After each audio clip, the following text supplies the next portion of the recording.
You think? Yeah, it's all good. Go for it, dude. Okay. So one thing I definitely would like to get out of the way for everybody who's jumping on this, and also for you, Nick, as well, because from my experience, when it comes to even discussing this with other vegans, whether they be activists in debate or not, I'm getting the vibe that a lot of people are getting the impression that whenever I do these debates or I do any of these debunkings, I'm trying to convince people to no longer be vegan. I'm trying to convince people that it's inherently bad or anything else like that. Mm-hmm. Isn't the point at all. The whole thing about it is to try and move away any of the propaganda, so that way harm doesn't occur to individuals as a whole, individuals or society as a whole, especially since there are a lot of vegan activist groups who are trying to put laws into effect that completely go against Western principles of law. I'm not sure about the law that was trying to get passed in Colorado, but thankfully got shut down because it would allow people to convict farmers of a crime without the presenting of any evidence. All it would take was an accusation, and then the farmer would have their entire operation shut down. They'd be thrown into prison, for example. So our purpose behind that isn't to, again, turn people away from veganism. It's try to find it's trying to cut away the fat from all the propaganda and the extremists and try to see if there is some sort of compromise between the ideology and, the rest of society who doesn't believe with it either on a spiritual level or on an academic level. All right. I had a different sort of idea about what was going to happen because you gave me 2 debate propositions and it's not clear how they interact with anything that you just said. Okay, fair enough. The proposition that I sent to you in our DMs, if I remember correctly, was veganism is an ideology that's based upon scientific illiteracy and as well as arguments that are based upon appeals to emotion. Is that the one that you heard in there? Yeah. Yeah, pretty much. Yeah, there were 2 propositions. Veganism is an ideology based upon scientific ignorance, and veganism is an ideology based upon appeals to emotion. Okay, so you want to break that up into 2 separate sections, is that right? Well, it is 2 different propositions. Okay, fair enough. I can definitely see how that is. Yeah, so you want to take them one at a time? Yeah, that works fine with me. So before we jump into breaking those down into 2 separate pieces, let's first clear up some definitions and everything else like that, so we're all on the same page and we're not strawmanning each other. So for the purpose of this debate, do you see a need to differentiate between vegan or plant-based? Yes. The reason why I bring it up is because a lot... Okay? Yeah. Okay, so why do you see a need to differentiate between the 2, and what is your specific definition for each? Plant-based, I'm not even sure what the hell plant-based is. It seems to be completely nebulous, and I don't really use that language.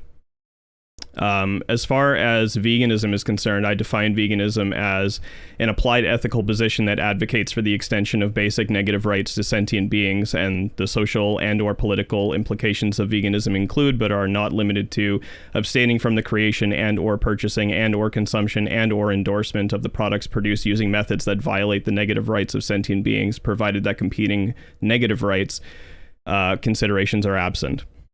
That's my definition.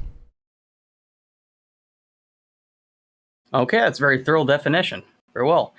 All right, and from what I'm understanding from interacting with the community, plant-based is specifically those who just eat a plant-based diet, but they don't subscribe to all of the spiritual or political reasoning that you have behind it. It's specifically for their own diet and everything else. It's not a connection with animals. It's not really much of a care for the environment. It's just the diet itself. If they have, like, for instance, if they have the option, but somebody who's plant-based is somebody who sees if that there's a vegan option for car tires and a normal tire, they'll get the normal tire because they really don't care, while a vegan will opt for the tire that was made with all plant-based materials and didn't use any of the animal byproducts in order to create that tire. I mean, that's compatible with being plant-based or vegan on my view. How's that? Because somebody might opt to not buy that tire because they don't want to support animal agriculture. They don't want to support the means by which the animal byproducts were procured.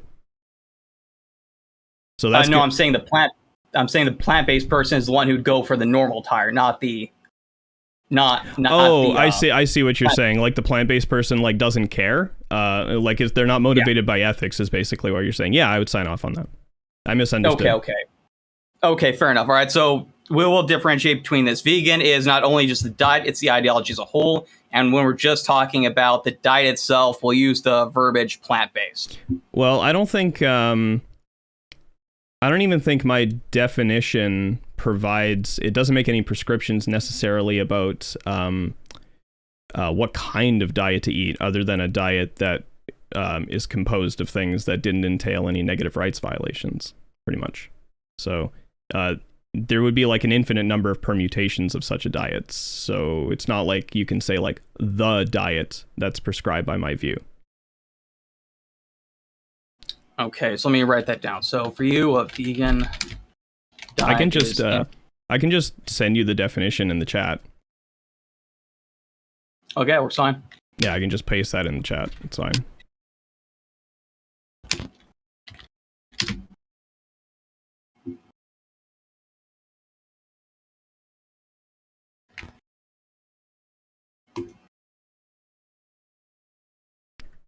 And if any of the terms are ambiguous, I have the terms here too. All right, fair enough.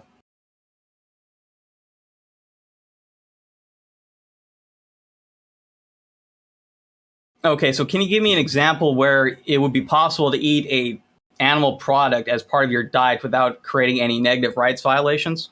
Yeah, bivalves aren't sentient, so eating bivalves is vegan on my view.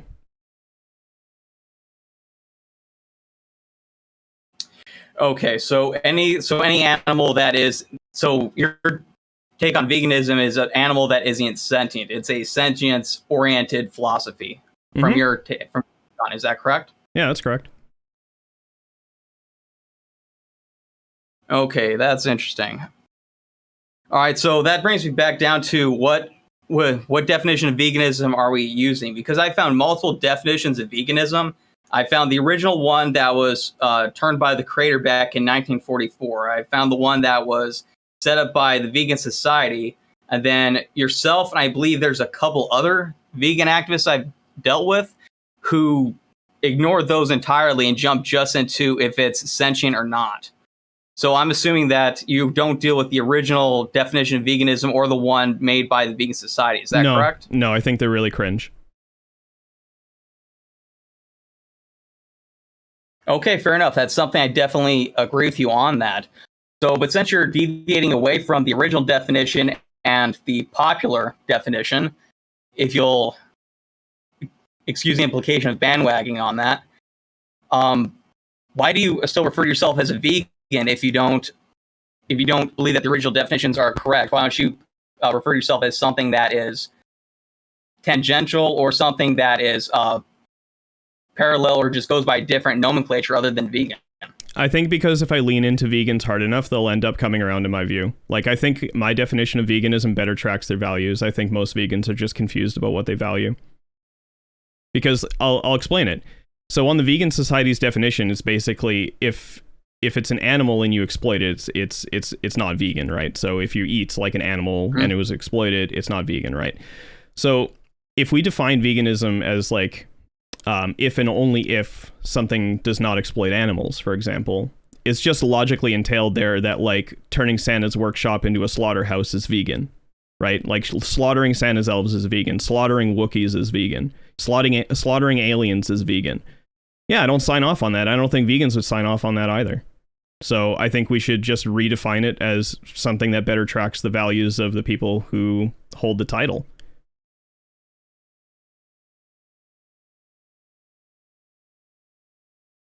Okay, that definitely puts a wrench in the system, because when it comes down to my issues with the whole scientific illiteracy and arguments based on appeals to emotion, it definitely goes after those two definitions that were made about veganism, both through its inception as well as it being altered through the Vegan Society, which we both agree on is cringe, as well as the philosophical, air quotes, theory of carnism that came just about a decade or so ago.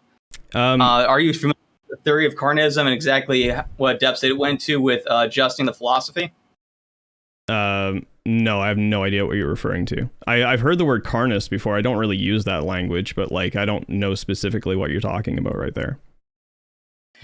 Yeah, the theory of carnist was actually created, the slur, if you want to literally call it that, is derived directly from the theory of carnism. It was made by a psychologist, I believe. Anyway, she has a doctorate. I'm not sure if it's a psychologist or psychotherapist or whichever one it was. But she created this philosophical theory back in 2012. It pretty much it's her own theory on why society is obsessed with or addicted to or eats meat, and claims that the only reason why we do is due to social conditioning. And it's a modern phenomena that people have been brainwashed into doing. Because of the theory of carnism and her work into the culture and the ideology, a lot of vegans, again, have created that air quote slur, carnist and everything else like that, as well as assuming that assuming that a lot of the reasons why people don't want to be vegan is because they are brainwashed, indoctrinated, and also are falling back on the appeal to nature fallacy. Okay, so I don't mean to be rude, but like, why are we talking about this? No offense perceived there. The reason why I'm going into that is because, again, that goes into the whole scientific ignorance or scientific illiteracy. Oh, yeah, I can talk about. I can theory speak. of carnism, it doesn't deal with that. Right. So, like, when you were talking about like the science, like veganism is an ideology based upon scientific ignorance. Yeah, I don't. That's just a category mistake. Like, I think the first proposition is just straightforwardly a category mistake. Because veganism is just like a definitional thing. It's just like an analytic thing. Science belongs to like the synthetic realm. It deals with empirical things. Like veganism is not an empirical thesis. It's not a synthetic thesis of any kind. It's like analytical. It's like a priori analytic. So like it's just a category error to say that it's based on scientific ignorance. I don't even know what that means. I think it's just gibberish.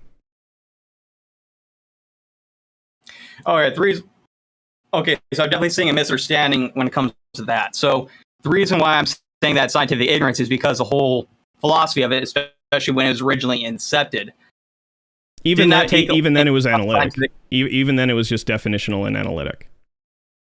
Like, so it's still a category error even if you're using that. So like the first proposition I would just dismiss as unintelligible.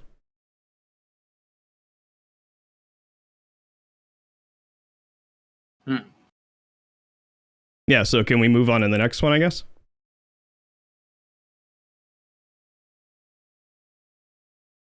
Not quite, because I don't think I've made myself quite clear in regards to that, or at least I'm not understanding exactly what you're saying while calling it gibberish and everything else like that. Well, yeah, okay, so like when we're dealing with like things so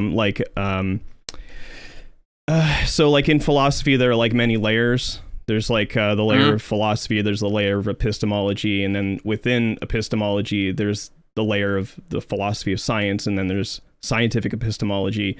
Like when we're talking about like a meta-ethical position, or we're talking about like a normative ethic, we're not talking about anything related to science. We're not talking about anything related to science at all. Right. So it's just a category error to say that it's based upon scientific ignorance. I don't even know what it means for like any kind of normative ethical position to be based upon like scientific ignorance. Like, because like those types of positions are just going to be like analytically true just by definition. So if I define veganism in this way, it's just definitionally true. A equals A. Right. And when you say it's based upon scientific ignorance, like that's just, it's like if somebody was to walk up to you on the street and say, hey, what time is it? Like, what time is it? And then you said blue. Right. Like it's just a category. It's a category mistake. Okay. I think I'm tracking with you on that. So it's pretty much like, so me saying that veganism is based upon scientific illiteracy is me saying the same thing based upon any religion is based upon scientific illiteracy, like Christianity. Like about the world. I'm not entirely sure like what you know days. about that. Well, I haven't actually heard a valid analytical argument for the existence of God, for example. So I don't even think theism is intelligible. All right, well, let me finish up with the example. So, for instance, me saying that Christianity is based upon scientific illiteracy. For example, the universe was, they believe, many of them, I should say, believe that the universe was literally created within 7 days, regardless of how much scientific evidence obviously states the difference. Well, that's different. That's not the same thing as saying that like religion's or Christianity's based on scientific ignorance, because I don't think Christianity is entirely based upon that one thing. I could say that they're scientifically ignorant about like the age of the Earth, but that's quite a different thing than saying that like Christianity is based upon scientific ignorance. I'm not even sure what that means. Let me see if I can simplify it a little bit better. When the ideology was first created, there were many scientific principles and theorems that were not taken into effect, or the ideology hasn't adjusted accordingly as more scientific information was brought to the table. For instance, when veganism was first created, it said that you can't have any animal products at all, and it included all animals. Wait a second. This isn't even analogous, because the Christian ideology is making empirical claims, right? Like that's not exactly what veganism is doing. Like if you're attacking like a definition of veganism, right? Like it would be like saying like the definition of Christianity is like based upon scientific ignorance or something like that. When you say like veganism is based on scientific ignorance, like I don't know what that means. When you say Christianity is based on scientific ignorance, I don't know what that means. So the thing is that like you could crack both those open and you might find some kind of like things that you might be able to find like some empirical stuff. Like, for example, like veganism kind of is making the claim that none of those traditional definitions of veganism even make like any like empirical claims, I don't think. They just say that like animals have value. Like it's just purely like an a priori thing. Whereas like Christianity has specific kind of empirical claims like baked into it, like the age of the Earth and whatnot. I don't think there are similar things or analogous things in veganism. I think it's just purely like just bootstrap propositions. I don't think like they're based upon any like empirical stuff. Not like inherently or anything like that. Right. The claim of the ideology, both definitions, don't make any empirical claims. They don't make any scientific propositions or anything else like that, or anything that is analytical. However, so, like I'm also not here to debate Christianity. Like all I want to know is, what do you mean by veganism is an ideology based upon scientific ignorance? What does that mean? And we also have to be clear, because I want to avoid like equivocation here. I would be defending, I'm not defending in this debate. You're defending in this debate. But on my definition of veganism, I don't know what the hell that proposition means. Just sounds like a category mistake. Okay, and that definitely is part of the issue, because you're using a different definition of veganism that I've heard up to this point than what has been made either public or even in some of the other debates I've had with other vegans before. So that definitely is going to be a part of the issues, that you're using a definition that I am. Well, what do you mean part of the issue? Like if by part of the issue you mean that there will be less to debate about, like I don't see that as an issue.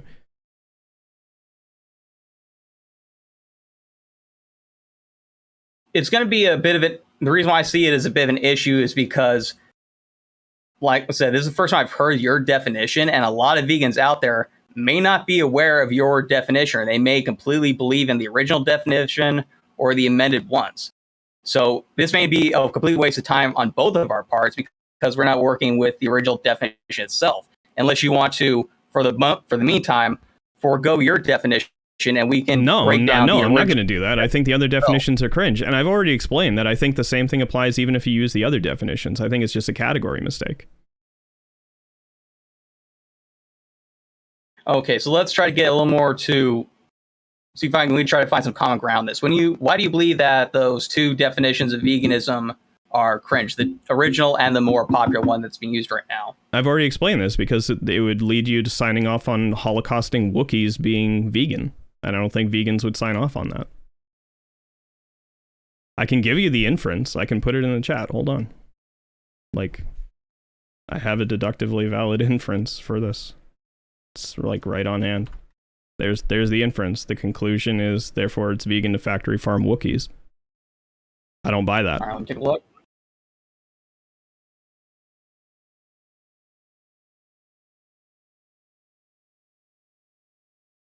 Some entities are not animals.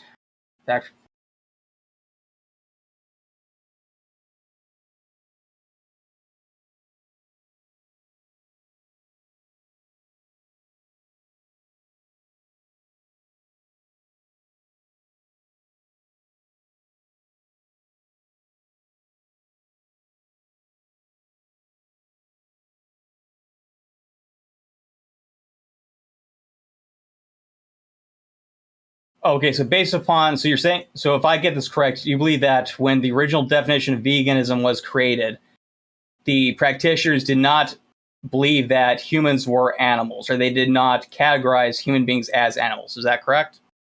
Excuse me? No. I mean, if you got that out of what I just sent you, I'm pretty confident that you didn't understand what I just sent you.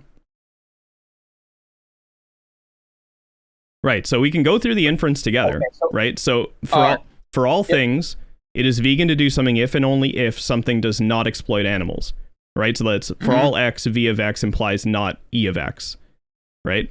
So all I'm saying, and because there's a bidirectional there in the first premise, that's a definition. This is just definitionally true. It is vegan to do something if and only if something does not exploit animals. So if some entities are not animals, then factory farming those entities would not exploit animals because they're not animals, right? So if Wookiees are not animals, therefore it would be vegan to factory farm those Wookiees, would it not? Okay, why is that Wookiees are not classified as animals?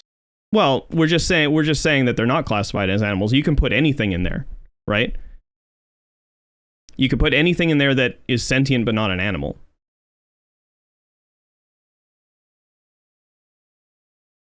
Right, but I'm wondering why Wookiees would not be classified as an animal. It doesn't matter. It's irrelevant to the inference. You can put anything in there. You can use whatever variable you want. You can use Wookiees. You can use, prawns from District 9. You can use Santa's elves. You can use whatever the hell you want. We can just state hypothetically that it's not an animal. It's sentient, but not an animal. Unless you're saying that all animals are sentient, or all sentient things are animals.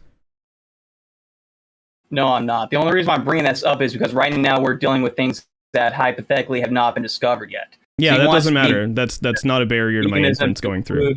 That literally doesn't matter. So you want the definition of veganism to include all things that are sentient, even if those things have yet to be discovered or have been classified under the family of animals. Is that correct? Yeah. Why wouldn't I? Why wouldn't I be? Because logical consistency is important here, right? Do you agree that logical consistency is important? Yes, I do, and that's one of the reasons why I had issues with the two popular definitions of veganism. Right, so logical consistency extends to the hypothetical realm, does it not?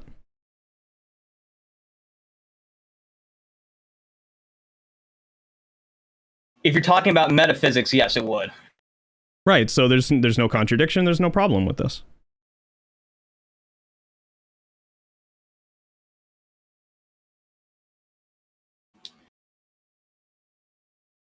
Okay, so with your definition going into including things that have yet been discovered and also the hypotheticals, I really don't have a problem with that. So right now, with your definition of veganism, right now I really don't see a whole lot of issues with it. Based. Because you don't include animals. You're including all things that are sentient. Yep. Yeah, I'm avoiding the Okay, animal label because the animal label has like hilarious implications, like holocausting Wookiees. Okay, and that's the case, then I don't have a problem with your definition of veganism, and it's not your definition of veganism that I am currently debating, or at least as of yet, as under my current proposition. That I might have some issues with it as I discuss it with you further later down the road as it's put into practical application. But as its on its base root, it does not appear that yours, even with it including the hypothetical and the undiscovered, that it matches the proposition that I was bringing up. Yeah, we're just using different definitions. Right, and that's one of the things I've been bringing up with my debates with other vegans is that they do use those two root definitions. So that definitely cuts down the argument completely because we're not arguing the exact same thing from the get-go. Well, especially since I was completely unaware of your definition up to this point. The nice thing about debates like this is that neither one of us have to concede because we both agree. We both agree. Like there's nothing to debate about, right? The propositions that you put on the table aren't applicable to the definitions that I'm using, and we both agree about the shortcomings of the definitions that you were talking about. So there's not really anything to debate here. Unless you want to discuss the in depth further how the two original definitions are even further cringe. I'm fully aware. I think I'm not sure what you have in the can, but I'd be shocked if you came up with anything stronger than what I have. Like holocausting Wookiees is pretty brutal, bro. But I'd be curious, like, why are they cringe? So definitely going back in the whole thing when it comes to just the labeling of animals are only concentrated on animals instead of sentient beings. So we definitely agree that the main issue with the two definitions are animals instead of sentience. Is that correct? Yeah. I think most people's values, like most vegans' values, are tracking sentience. Because if you lean into them hard enough, it's just like obvious. Right. And that is the main issue, is that a lot of vegans don't have a lot of information, or I should say vegans, a lot of people in general, believe that all animals are sentient, or they just concentrate on that whole animal part, and they don't really focus too heavily on the sentience aspect as you have. I agree. Yeah, and that's like a lot of vegans like really dislike me for my take because it leaves open the possibility that you can eat things like bivalves and roadkill, and you could be a freegan if you wanted to. Like, it leaves open all these possibilities that just make them feel like really yucky.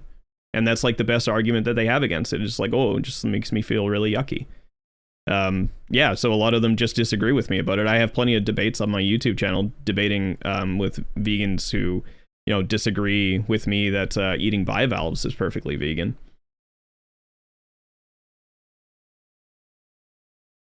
Okay, fair enough. That's definitely some of the things I brought up, because a lot of people in general, I'm not just going to say vegans, because a lot of, again, it's not just the vegan community that's unaware of this information. It's a lot of just normal people as well, or non-vegans, I should say. Apologize if that came off offensively. That a lot of animals don't even have nerve cells. A lot of animals don't even have a central nervous system. They may have cells just in a certain cluster of one of their appendages to more rapidly facilitate the use of that limb. For instance, how a Venus flytrap works. A hydra is similar to that, where its main mechanism for catching food has nerves, so it reacts faster than using a mechanical stimuli or anything else like that, and so it can move more efficiently, but it isn't connected to the other nerve clusters and the other limbs. It works completely independently, and any communication it has with the other appendages that it has, such as its mouth, is done completely off of instinct. Or there's other organisms, even more, that don't have brains, jellyfish, corals, etc., etc. And then, of course, we bring up the issue with sea sponges, an animal that doesn't have any nerves at all and is less sentient than many species of plants, because many species of plants are social, are aware that damage is being directly done to their system, and will send out distress signals to other members of their species in order to defend against the predation of herbivores that may be in the area. Wait a second. I have one thing that I'd like to push back on, or at least get clarity on. What do you mean by the plant is aware? The plant is instinctively aware that when it receives damage, that damage is coming from a being that is trying to use it as food. And because of that, it will put out specific enzymes to make it indigestible, such as poisons or anything else like that. Or it'll send out a distress signal, whether it be chemical secretions, or it may be some plants out there that send out sonic signals, which are then picked up by other members of its species, and they will instinctively react and put up defense mechanisms to defend against an animal using them as a source of nutrients as well. Right, so none of that answers my question. I asked, like, what do you mean by they are aware? And you gave me a bunch of stuff that happens after they become aware. So, like, again, like, what do you mean by the plant is aware?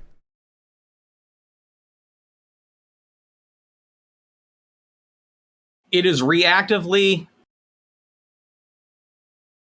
acting in a reactive fashion to stimulus for which indicates damage being done to itself, and then proactively indicating to other members of its species that there is something in the area, so they can themselves be proactive and prevent that damage that's happened to that member of their species occurring to them either at all or in the same frequency. That's a very fringe definition of aware, because that's not what I take aware to mean. I take aware to mean like a subjective experience. Okay, and how would you describe what the plant behavior that I just laid out? Well, I just wouldn't use I mean, like, there's nothing wrong with like what you were saying about like chemical reactions and plants like interacting with one another. I would just I wouldn't use the language of awareness. Like, I don't know what it means for a plant to be aware. Okay, so what language would you use to describe what I just described? I would just describe what you described, but I wouldn't characterize it as a plant being aware of anything. So you wouldn't have one word to break it down as simply as being aware. You just give out the entire physical and chemical processes that occur. Yeah, you could just say plants react to different external forces. I mean, or even different internal forces. Like, you could just say that plants react to forces. I don't know what awareness has to do with any of that. Like, my cell phone does the same thing. Do you think my cell phone's aware? Bacteria can do this too. Bacteria does it. Like, single cells do it. Like, the simplest cells that we're aware of do it. They react to things. They react to forces. I wouldn't use the word awareness to talk about bacteria. Okay, let's take a look here. Like, have you ever seen like a neutrophil like chasing down a bacterium? I wouldn't say that the neutrophil is aware of the bacterium, for example.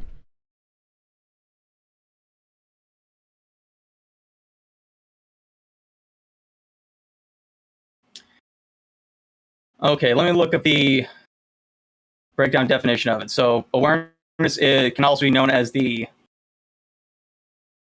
perception of a situation. See what perception is broken down even further.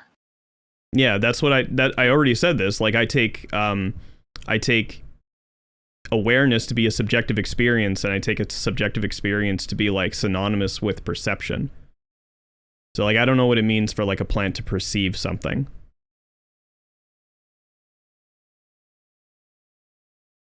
It'd be like asking, like, it'd be like saying that like a rock could feel. Like, I just don't know what that means.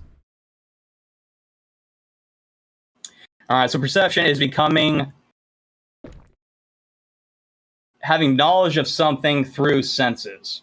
Right. So what does it mean for a plant to have knowledge?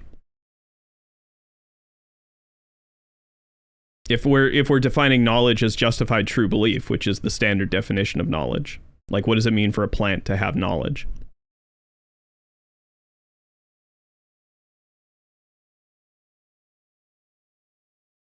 Okay, then knowledge may not be the proper definition then. So let's see here. Becoming aware of something through the senses. So for something to have perception, it first has to have senses. So I would say that plants do have senses. Even something as simple as anything that has a photon receptor would be classified as a very rudimentary sense on the biological level. Would you agree with that? Well, first, let's get clear on the definition. Like, what are you defining aware as now? Okay. You get the exact academic definition, so I'm not giving you something that's incorrect. It's fine. Yeah, you can paste it in the debate text.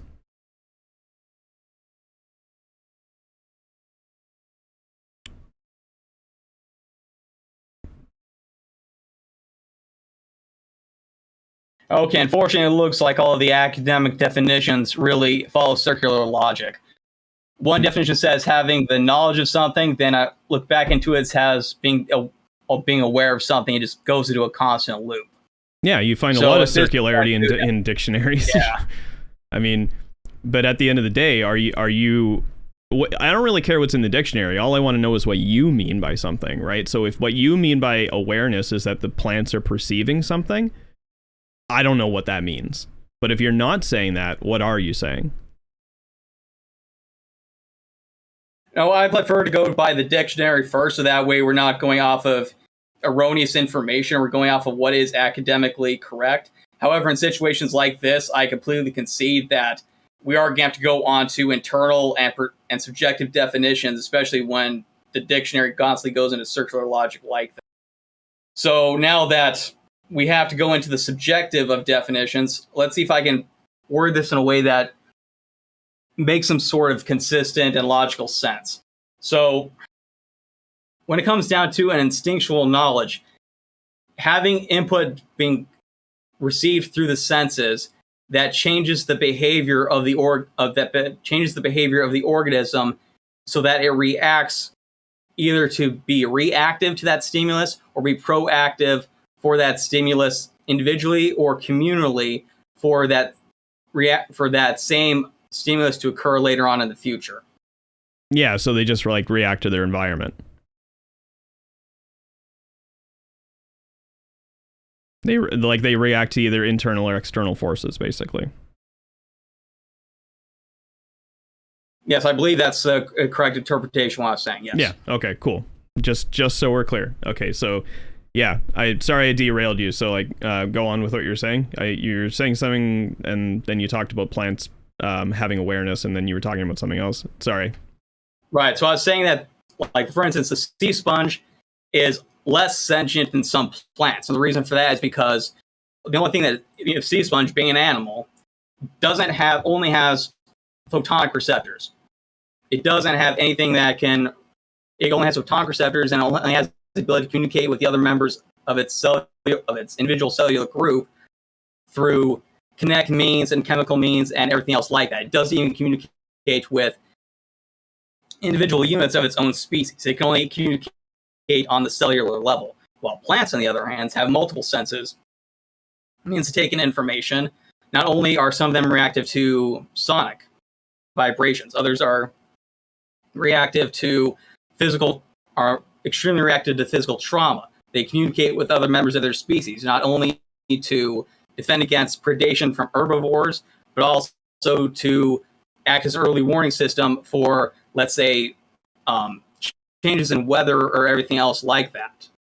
So based upon that, there are some animals that are on the sliding scale of sentience, not just it being binary. There are animals that are less sentient than some plants. And wait. What does that mean? Less sentient than some plants? Yes. What does that mean? What does it mean for a plant to be sentient? Less sentient. Plants are not sentient, but they are more sentient than let's say a sea sponge. Wait a second, they're not sentient, but they're more sentient than something else. Like, how can something be... They're not sentient, but they're like... How can 0 be greater than something? 0 is greater than -1, correct? So, wait a second, you're saying that there's some animals that have negative sentience? What the hell does that mean?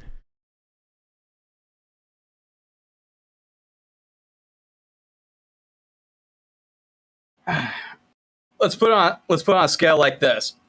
For something to be considered sentient, it has to be further along the level of evolution past 10. For instance, let's say that, okay?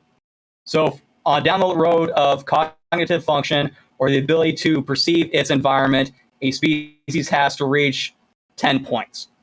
For instance, that being a collection of nerve cells that develop into a brain that's able to have emotions and everything else like that, correct? Wait, are you trying to define sentience right now? It's probably best if we do define what exactly is sentience, so that way we can I can be on the same page when I describe this. Yeah, so let's go and be on the same definition with sentience. I define sentience as just having a subjective experience.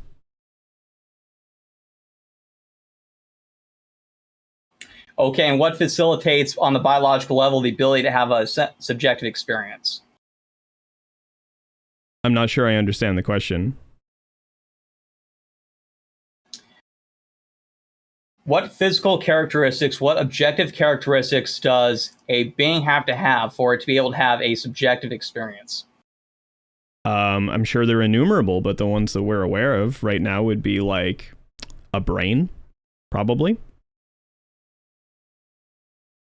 Okay, so if something doesn't have a brain, is it sentient or is it insentient? My credence in it being sentient would be very, very, very low. Okay, so on the number scale as you listed, would that individual be a 0, or would that individual have a better number scale so that way it doesn't go into the negatives? I don't know what it would mean to go into the negatives. I'm going to be very clear. Like, I don't know what negative sentience means. But like, if you were to ask me to like try to quantify on like a 1 to 10 scale my credence in like sea sponges having sentience, it would be like a 0. But it's also 0 for plants.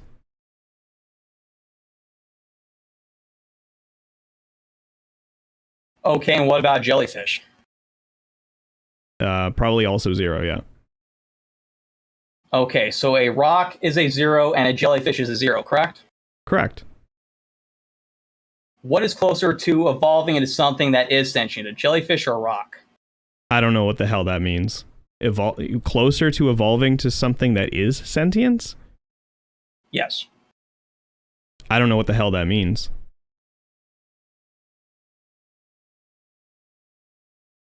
As time goes on and as things change, a jellyfish can evolve into a higher life form, correct? It's certainly possible. Yeah, it's certainly. What do you mean by higher life form, though? Something that is sentient, or is at least more. So wait, complex. are you just asking me like, if enough time passed, could like a jellyfish become sentient? Like, of course, yeah. Okay, and if enough time passes, could a rock become sentient? No, but that changes absolutely nothing on the scale for me with regards to the sentience that I infer that they currently have. They both be 0 at this point in time. What they could potentially be doesn't. I mean, what they could potentially be has nothing to do with that. I would say it does because, for the sake of this argument, it's showing that something is closer towards achieving that goal later on down the road as more time goals than the other one does. For instance, a rock. Yeah, but why do I care about that? Your question was whether or not I thought a bivalve, for example, or a jellyfish had as much sentience as a rock. They both get a 0. Whether or not they have like a foreseeable evolutionary pathway towards sentience is just completely tangential. I don't see how that's relevant at all to my valuation of their sentience as they are right now. It's relevant to the point that one, while both not being sentient, one is more sentient than the other. One is closer to achieving sentience. I don't know what that means, that one's more sentient than the other, because I'm talking about the way they are right now. They both get a 0. One is closer to achieving sentience. As more time goes on, one has a higher chance of reaching that level of what is classified as the binary has switched, and yes, now it has crossed that Rubicon of being sentient. Yeah, I can grant that. It's tangential. They both get a 0. One's not more sentient than the other.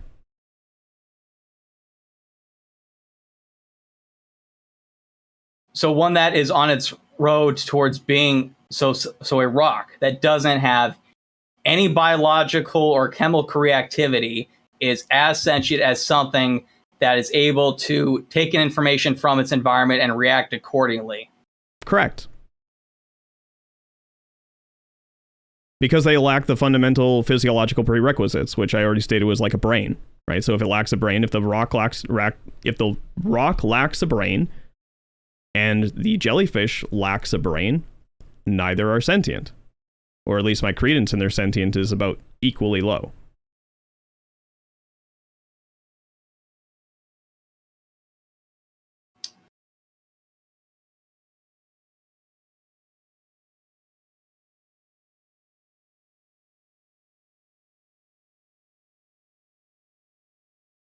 All right, from my perspective, it seems like you're really leaning on the binary of something and not trying to humor. And I don't know what that means, leaning on the binary. I don't know what the hell that means. No, I'm telling you, as they are right now, my credence for them is equally low. Okay, they can be equally low, but you can also recognize that one is closer towards becoming sentient than the other. Closer to becoming sentient? Like one has like a developmental pathway to sentience, but with regards to what they are right now, it could be a 0. It's a 0. I'm telling you, it's a 0. What it could potentially be, like what it could potentially be in the future, is irrelevant. I'm saying the jellyfish right now gets a 0. The rock gets a 0. Neither one of them satisfy the fundamental biological prerequisites for sentience on my view. Again, I'm not asking you if they are sentient or if they are not sentient. I'm asking if they're closer toward, if one or the other is closer. I already granted you that one has an evolutionary pathway towards sentience and the other one doesn't. I'm just saying it's tangential to whether or not I would consider one of them more sentient than the other right now. The answer to that question is no. Like, do you think my view entails some kind of contradiction or something like that?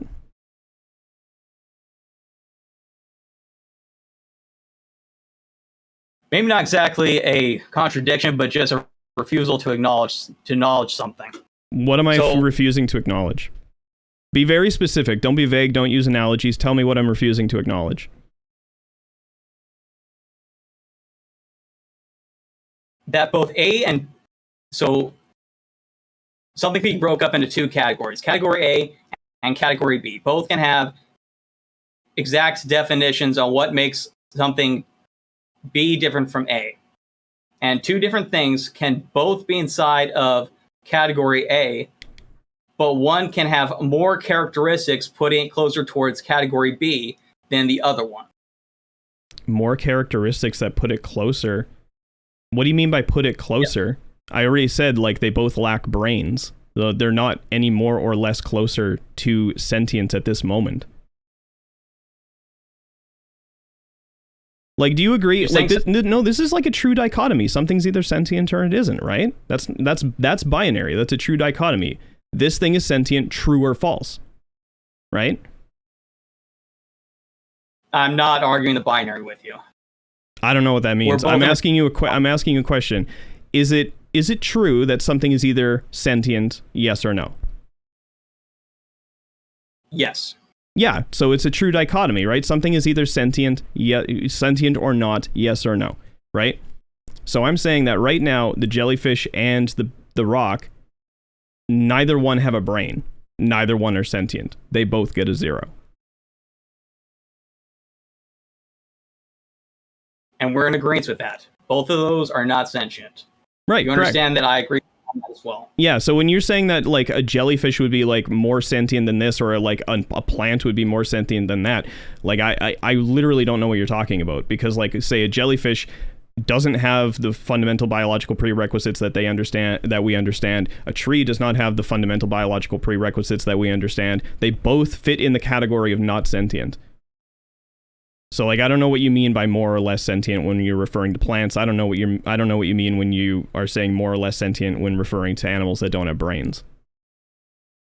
It just sounds like you're gibberating. Because they're further down the evolutionary line towards achieving sentience. How is that relevant?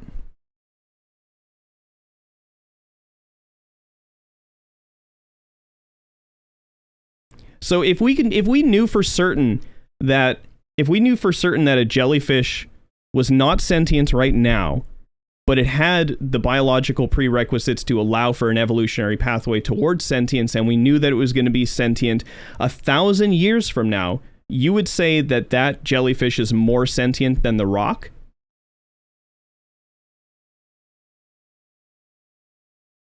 Yes, it is closer towards achieving sentience than a rock. That's not what I asked you. Is it more sentient than the rock, yes or no?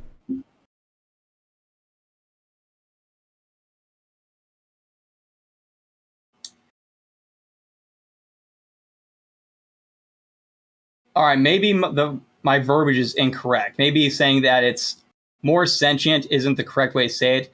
Maybe what I should be saying is it's closer towards achieving sentience. Does that seem like proper verbiage to you? That's just trivially true, and I wouldn't disagree with that. It has an evolutionary pathway towards sentience where a rock doesn't. Okay, so we can at least agree with that particular verbiage. Why do you think that verbiage is more appropriate than the one I originally gave? Because it's intelligible. How so? To say that an organism has an evolutionary pathway towards sentience is an intelligible sentient. It's an intelligible sentence to me. To say that a tree is more sentient, more or less sentient than a jellyfish, that's not intelligible to me, because they both are not sentient.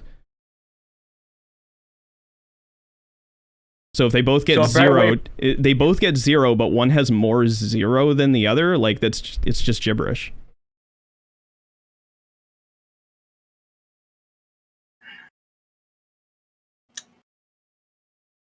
So saying that one is more sentient than the other is gibberish to you, but saying one is closer towards a pathway of becoming sentient is not. Correct. One's intelligible to me and one isn't. I don't know what it means for things that have zero of something to have more or less of something else between one another. I don't know what the hell that means. And I'll go out on a limb and say I don't even think you know what that means, because he can't unpack it to me, right? I think you're just gibberating. I don't mean to be rude, but like I think you're a card-carrying gibberish generator, because you've been using gibberish language throughout this entire conversation.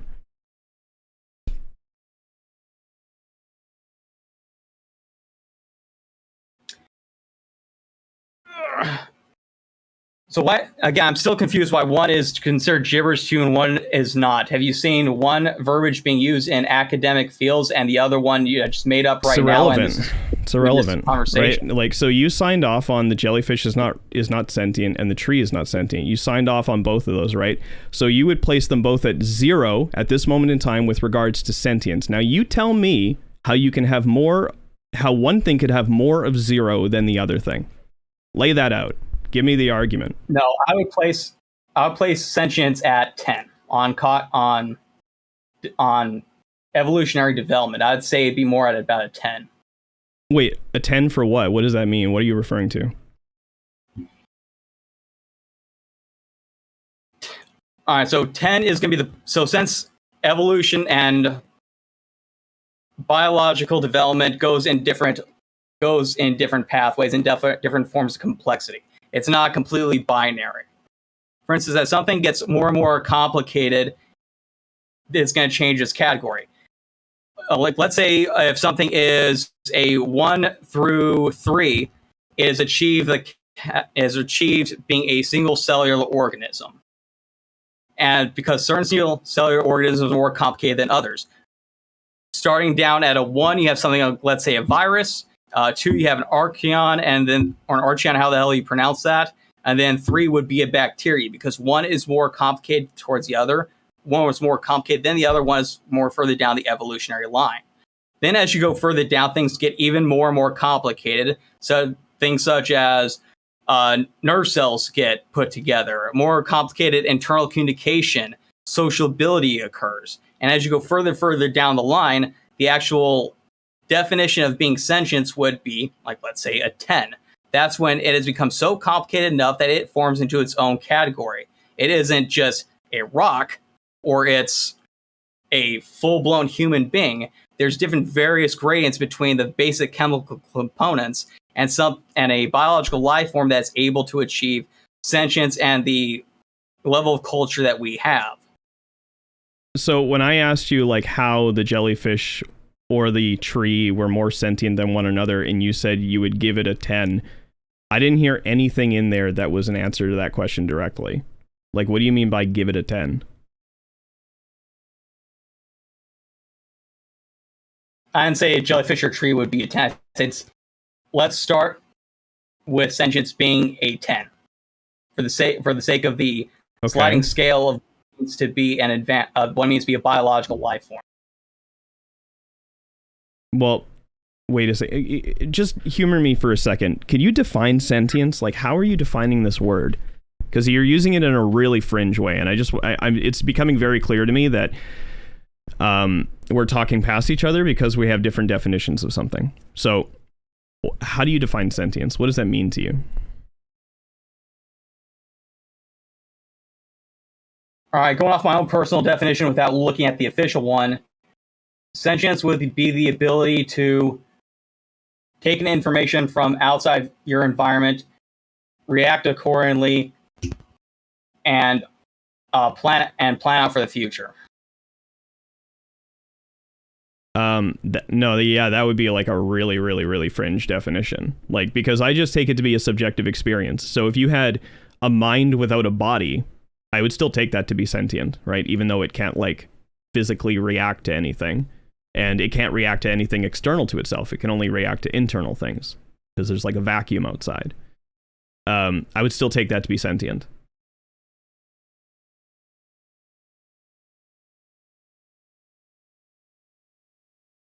Okay. Now let's actually get the real definition on here so we can get at least on the same level academically.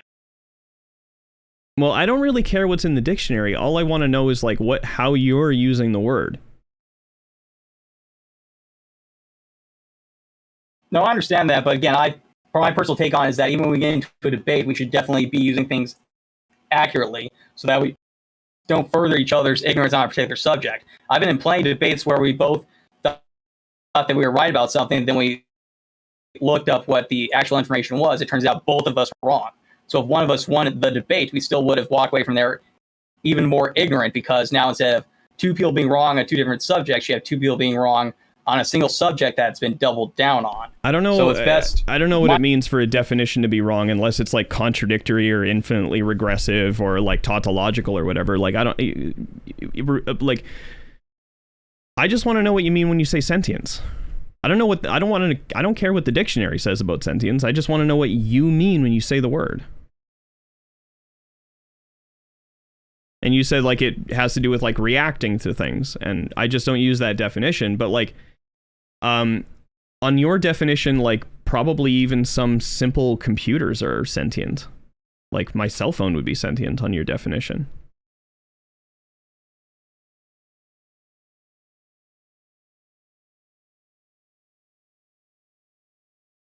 Okay, I can definitely see how my subjective definition would be incorrect, because that would include computers as well.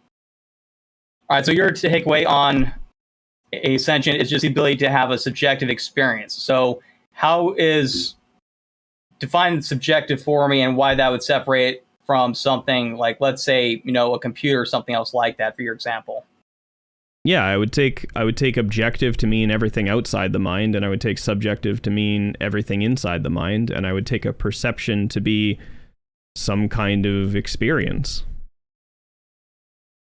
Okay, so when you say a mind, that means that a brain is not required. So you brought up things as a mind being trapped without a body. So for something to be sentient, it doesn't have to have a brain. Is that correct? There's no logical contradiction entailed from like things without brains being sentient, no. But empirically, like a posteriori, we understand that like one of the biological prerequisites, so far as we know, for sentience is a brain.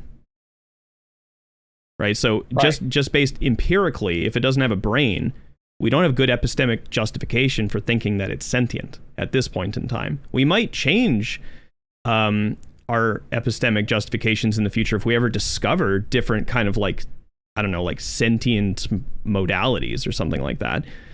But right now it's like brain or bust. Okay, so your empirical definition of sentient is something that has a brain, and your non-empirical definition is something that has the ability to have subjective experiences. Yeah, I would sign off on that. I mean, like, they're not... That's not my definition of sentience, that it has a brain, because I think things have brains that are not sentient. Like, brain-dead human bodies have brains, but they're not sentient. I would take sentience to be a subjective experience, and a brain is just one means by which it can happen. It's like the only means by which it can happen that we're currently aware of.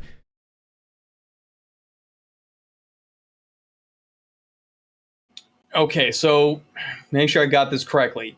Your subjective definition is something that has the ability to, or that doesn't have the ability, but has a subjective experience.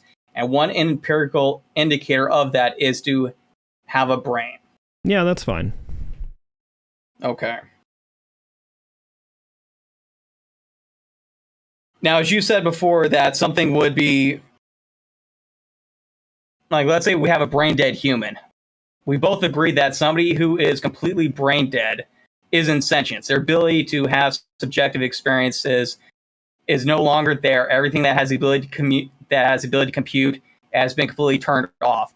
The only thing that is functioning is a bunch of cells that are being kept alive but are not communicating with each other, so they effectively are non-functional, which makes them insentient. Is that correct? Yeah. Okay. But would you say that regardless of that person being crossing that definition of being sentient, insentient, that individual person was closer to being sentient or has had more time being sentient than a rock? You mean the time before being brain dead? The entire existence of that person, or even that collection of cells that make up the brain, yes. So wait, we have to be clear, like the brain dead person was always brain dead, or were they not brain dead for a time and then they became brain dead? They were not. It occurred because of an injury. Yeah, I was actually just thinking about that, Apuza. I was thinking, I was just thinking about that in my head, is that having a brain is a necessary, it's a necessary criteria, it's not a sufficiency criteria. Like, not everything with a brain is going to be sentient. I think I already said that, yeah. So it's a necessary criteria, it's not a sufficiency criteria.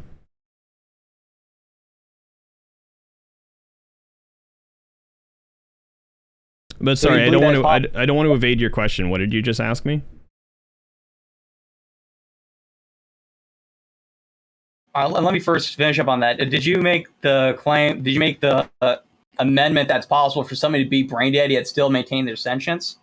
No, I didn't say that at all. Okay, then can you break down that amendment into a way that's a little bit easier to understand? Yeah, so like having a brain is a necessary criteria for sentience, so far as we know empirically, but it's not like a sufficiency criteria. If it were a sufficiency criteria, even brain dead people would be sentient, but it's not a sufficiency criteria. So because there are brain dead people who are not sentient, they have brains, but they're not sentient. Yeah, it wasn't an amendment. It was an addendum. Yeah, you're right. Addendum is better verbiage. Thank you for the correction on that. Okay, so all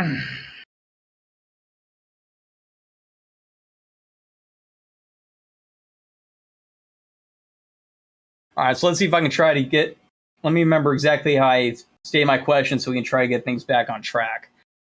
So let's say we have an individual who was born normally, they lived their entire normal life up till the age of 30, they got in a massive car wreck, and then because of that car wreck, they were declared brain dead. None of the brain cells are communicating with each other, essentially connected just enough to get nutrients and for them to stay alive, but nothing's firing off. None of the electrons are firing off. All of the connectors to each of the cells have been completely disconnected. That person would then be, by your definition, would be considered insentient. Is that correct? Like not sentient. Yeah, correct. Okay. Now, that person are, throughout the categorization of their entire life, would they be as insentient as a rock, or would they have been closer to achieving sentient as a normal person? I don't know what it means for their entire life to be more or less sentient than a rock. I would say that there are some periods of time within their life where they were as sentient as a rock, and then there were some periods of their life where they were not, where they were sentient. I can't say more sentient than a rock, because a rock's not... Well, I mean, I guess I could say more sentient than a rock, because a rock's not sentient. Yeah. But I wouldn't say, like... I don't know what it would mean for me to say, like, their whole entire life compared to a rock. Like, I don't know what that means. All right, let's see if I can try to break this down see if I can word this without using any analogies at all and try to make it as to the point as possible. When it comes to sentience, do you believe it is on a binary, or do you believe that it is on a scale? Within the category of things that have sentience, it's definitely on a scale. But if you're comparing things with or without sentience, it's binary. And you even signed off on that. Like, something is either sentient, yes or no. But within the category of things that are sentient, it's certainly on a scale, yeah.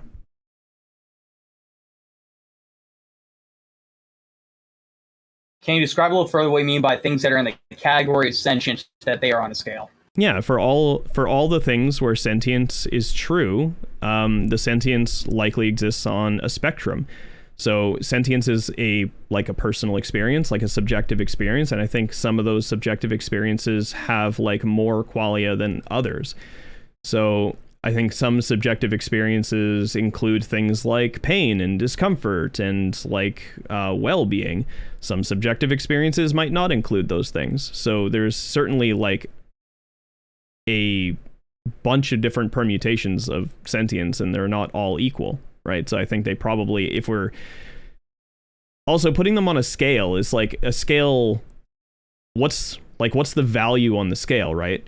So if it's like quality of experience or like richness of experience, like, yeah, certainly there's going to be a huge disparity between different kinds of organisms, right? Because I take crabs to be sentient, but I think that their personal experience is probably less complex than like a bear.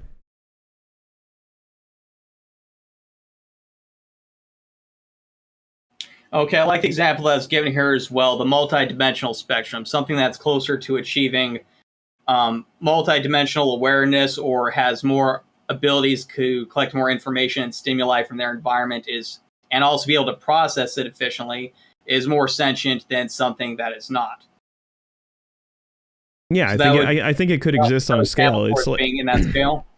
Like the scale has to be like with regard to some kind of criterion at the very least, or like some kind of standard, right? So like if our criteria, so like within this domain, we have all of these things and they're all sentient. They all qualify as sentience, but we can categorize them differently based on different qualities that they have, right? And if we stratify across any of those qualities, like say a sliding scale for happiness, there are certainly sentient organisms that have a lesser capacity for sentience than some other organisms. So for them, for happiness, it would be a spectrum. And if you were to aggregate all emotional experiences and just say like across the spectrum of emotions, there are going to be some animals that have more complex emotional experiences than others, right? It's a relational thing.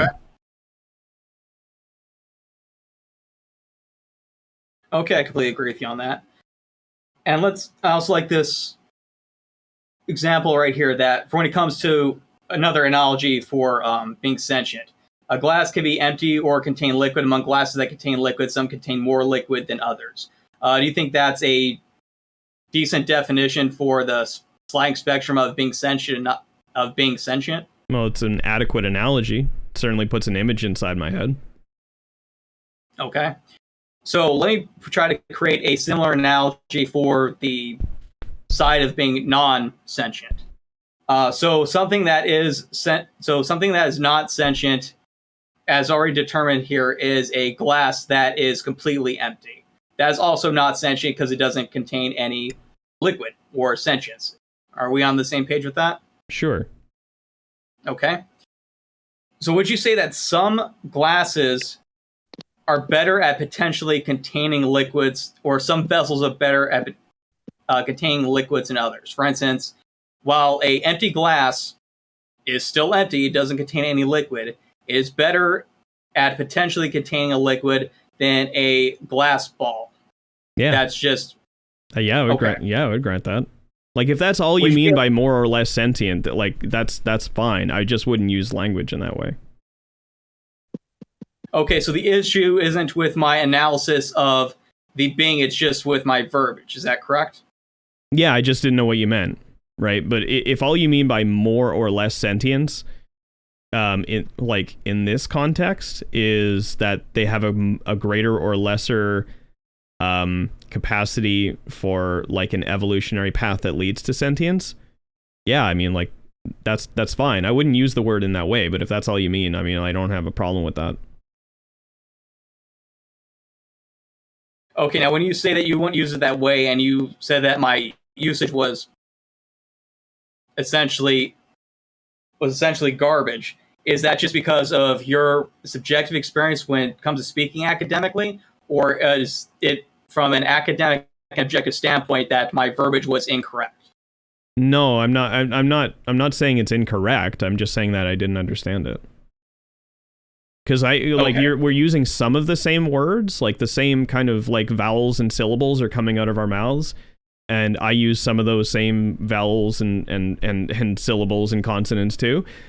But the thing is that I tag a different meaning onto some of them than you do. When I say more or less sentience, I'm certainly referring to something completely different than what you're referring to. I'm not saying that what you're referring to is wrong. I'm just saying I didn't understand what you were referring to, and now I do. Okay,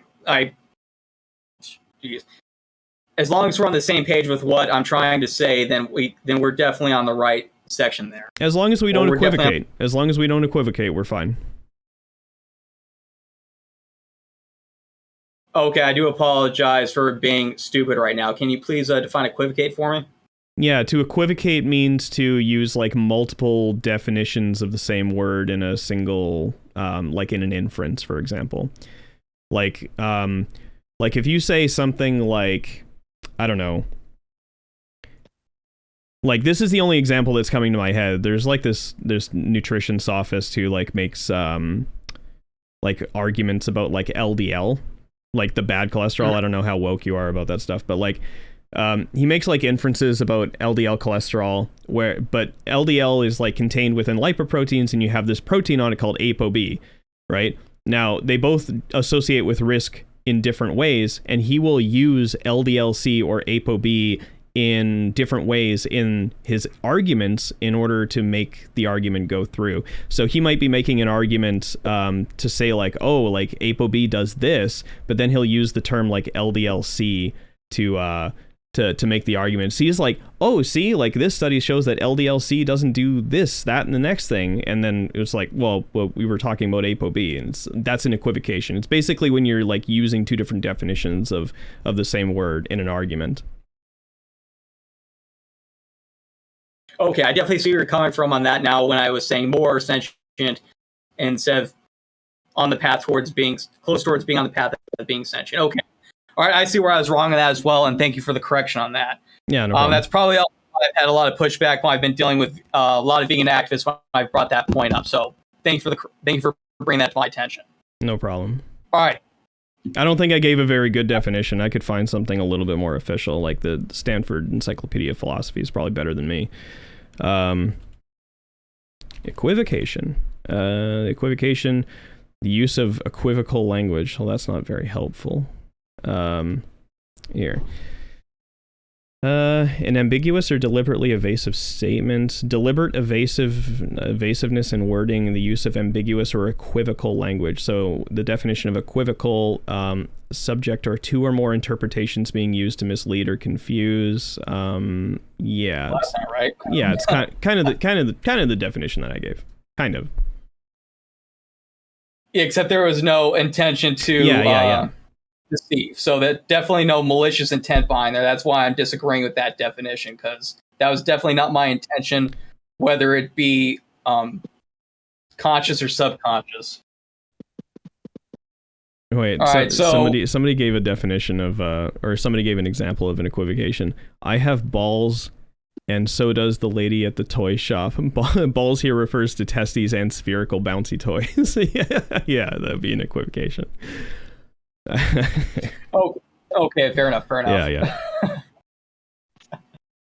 Okay, so yeah, as long as we're on the same definition with what I'm trying to say at the end of the day, then we're definitely there. So again, that's the reason why I brought up that, those two original or more common definitions of veganism are based off of scientific ignorances, because they're saying that essentially all animals was going off the assumption that all animals are sentient, or that all animals are more valuable than plants. And then later on, the justification will be the false assumption that all animals are indeed sentient, which we both know to be incorrect. Mm-hmm. And the reason why I also bring it up, when I bring up exactly why they're wrong, I bring up that a sea sponge is further away from the path of being sentient than many species of plants. Again, I brought up the whole social thing, the ability to take in more forms of stimuli, and also communicate and be more social and communicate with other members of their species. Now, and also communicate with themselves on an internal and cellular level, but also communicate with their species externally as well, than a sea sponge. Because of that, those two original definitions of veganism were based off of a lot of incorrect scientific knowledge and even false assumptions. Right. I think I understand what you mean by this now. You're saying that the tree has characteristics that serve as that serve as correlates for sentience. The tree has more of those than the sea sponge. That is correct. And as more knowledge actually goes through, it is actually very likely, because a recent test was done by, I forgot exactly which robotics company, but they're trying to make soft robots, and they figured out that a Venus flytrap can actually be stimulated to both open and close using electrodes. So based upon the path of evolution, it's very likely that a Venus flytrap will become sentient well before the next evolutionary path of a sea sponge will ever be. It's very likely that if a Venus flytrap goes further down its evolutionary path, it will have essentially pseudo nervous cells and be closer towards being the characteristic of being closer towards the path of being an animal, or its own completely different family between animals and plants than some species of animals are.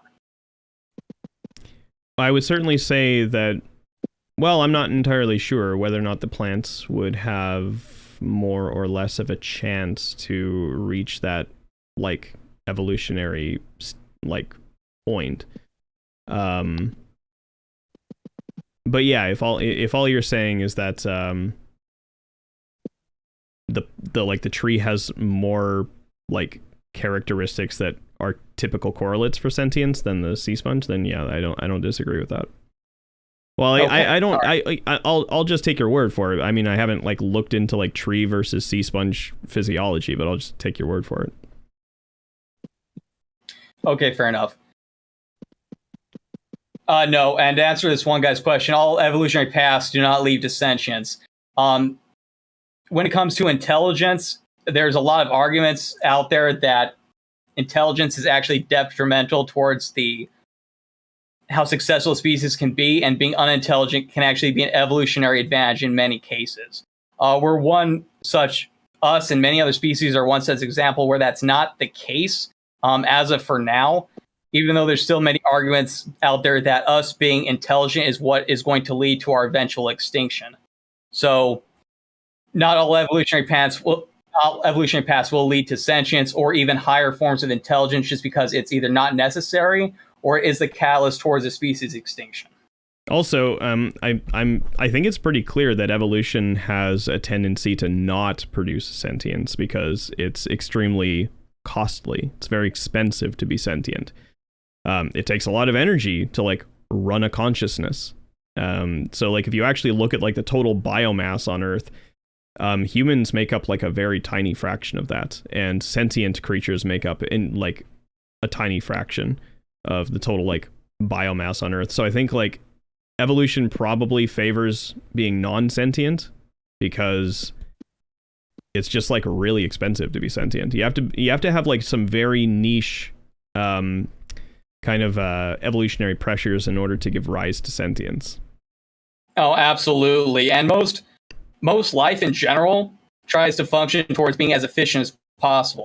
Some would refer to that as being lazy, but efficient is the much more tactful way of putting that. And because of, again, as you pointed out, because of the amount of energy and right pressures and everything else like that, for something to become sentient or for it to even develop nerve cells, it takes a lot of energy for that to occur. There has to be a lot of pressure for it to invest the energy into building those pathways for it to achieve success in those particular niches. And a lot of the time, it's much easier just to sit around and wait for your food to come to you than it is for you to go out and find your own food. There's a lot more risk and there's a lot more chance of being unsuccessful if you take that particular path, which is why a lot of the species that have gone extinct are the ones that have evolved within the past a few million to a few 100 million years, while there are species that have been around since pretty much the dawn of animals that are still around because they've kept things as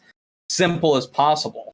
And there's even other species, again, like the sea sponge, first animal that ever came into existence, literally the first species of animals that ever occurred, and they're still around and doing very well. There's about 5,000 different species of them, and they are not on the pathway towards being extinct unless you take the cynical route of exactly how bad man-made climate change is going and everything else like that. But haven't evolved at all since animals first came into existence, and they're doing fine. Yeah, I think this is called like I might be getting this wrong, but I think this is called the thrifty gene hypothesis.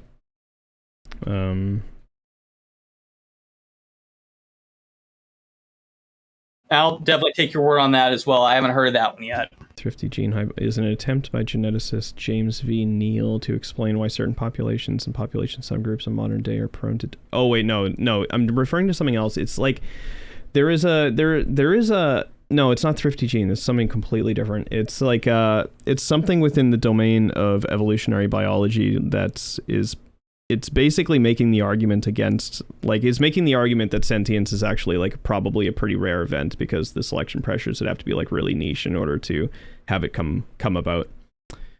But yeah, is there anything further that you actually like wanted to like debate or talk about?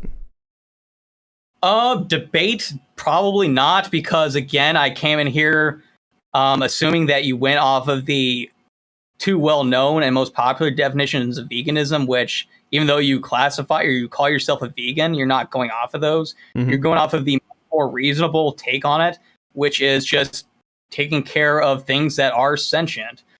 So for as of right now, that pretty much just destroys a large portion of, I guess, me debating your definition of veganism, because I went off that false assumption, and we have come to a mutual conclusion on exactly why the original two definitions of veganism are just based off a lack of scientific knowledge.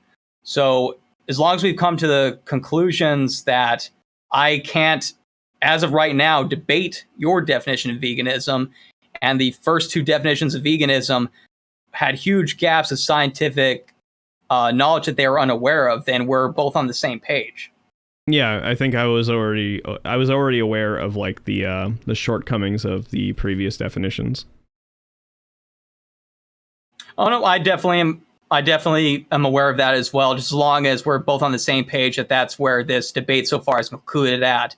And I fully concede that it was because of my ignorance of exactly where you stood on veganism, and that you were going off of your own personal definition.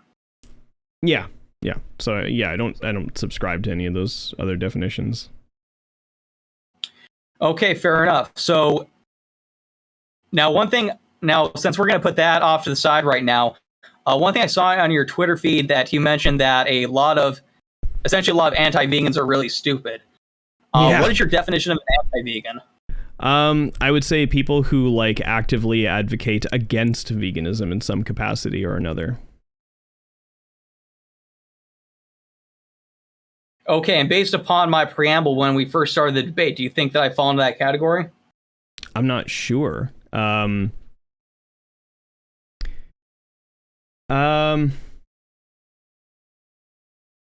Yeah, I'm not sure if you fall into the category of anti-veganism. Like, if all you're doing is going around debating people to, like, debunk, like, cringy inconsistencies in their, like, definitions or epistemology or whatever, then no, I might not consider you anti-vegan, because I kind of go around doing the same thing. I think my definition of an anti-vegan would have to include somebody who is like kind of like definition agnostic. They're just like, if it has the label of vegan on it, then I'm against it. Like those particular types of people, which I have encountered before. Like if it says vegan, like they or if it's said to be vegan, if it's said to stand for veganism, they're just like against it. I'd have to think about my definition a little bit more. I don't know if I could render a really good one on the spot for you, but I don't know. It's not clear to me if you fall into that camp, because you don't appear to be doing anything that's particularly different than me. Because I also debate with vegans about their cringy definitions.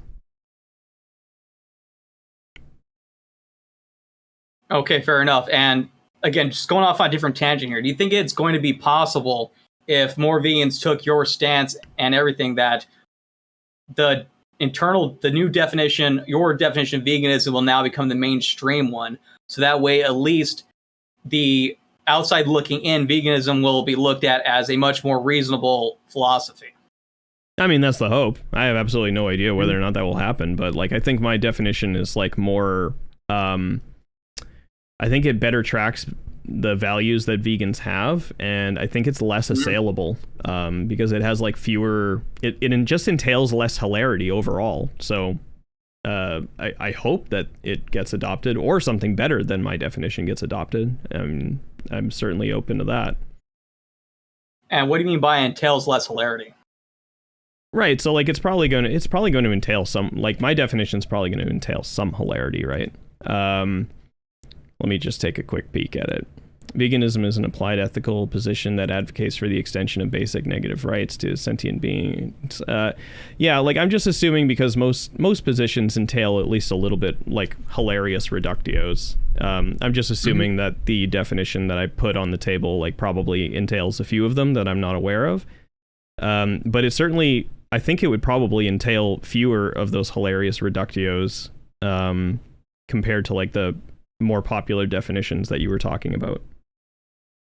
Okay, and what are some examples where you've seen the normal definitions of veganism, or the popular ones, I should say, fall in that category? Of like falling victim to hilarious reductios? Yeah, can you give me an example?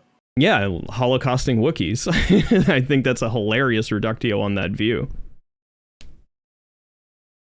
Like the view that veganism is just about animals, or the view that it's the animalness that the values of vegans is actually tracking. Like, I think that's hilarious, because if that were true, then it would be vegan to like Holocaust Wookiees and like factory farm Wookiees, or factory farm like the prawns from District 9 or whatever. And or Santa's elves, and it's like, oh yeah, I don't sign off on any of that. So those are some like hilarious reductios on the typical definition of veganism, and I think my definition is pretty well insulated against those. I guess like a reductio would be like if there were like non-sentient like baby bodies growing out of the ground, would you be okay with people like picking them up and eating them? And I would have to say yes, right? So that'd be like one hilarious reductio on my view. It'd be creepy, but it wouldn't be inherently immoral. Yeah, it wouldn't be unethical in my view, but it might make me feel a little weird. Yeah, fair enough. Now you keep bringing up like the prawns and Wookiees and everything else like that. Mm-hmm. So I understand that they're hypotheticals, but are you saying that they wouldn't be classified as animals under the standard definitions of veganism because they're alien to the planet, or because the average vegan doesn't view a human being as an animal? Well, so it just depends on whether or not we're willing to put Wookiees in the category of animal. And if we are willing to put like Wookiees and prawns and stuff and Santa's elves in the category of animal, then I would think that they are just sufficiently manipulating the definition of animal such that like P1 of my inference wouldn't be objectionable to me under that definition of animal. right? Because they would basically be defining like sentient creature at that point, which I don't disagree with. They would just be using the word animal to describe it. So if they said like, no, those things are animals, I'd be like, oh, well, what qualities do they have that make them animals? It's like, oh, well, they have like a subjective experience or something. And it's like, oh, well, if that's all you mean by animal, then we don't disagree, right? But if they're saying that, Wookiees are not animals, well, hey, I mean, it's Holocaust time. It's factory farm for Wookiees time, Right, and that's why your logical thread kind of confused me a little bit when you used Wookiees, because according to the scientific definition of what an animal is, they would fall into that category. Unless they have some sort of like weird cellular structure where they don't have a nucleus, they would be classified as animals. Yeah, so I'm not like too versed on like Wookiee physiology. The inference is just to make the point that if you have an instantiation of a sentient creature that doesn't qualify as an animal, you can holocaust it on that definition of veganism.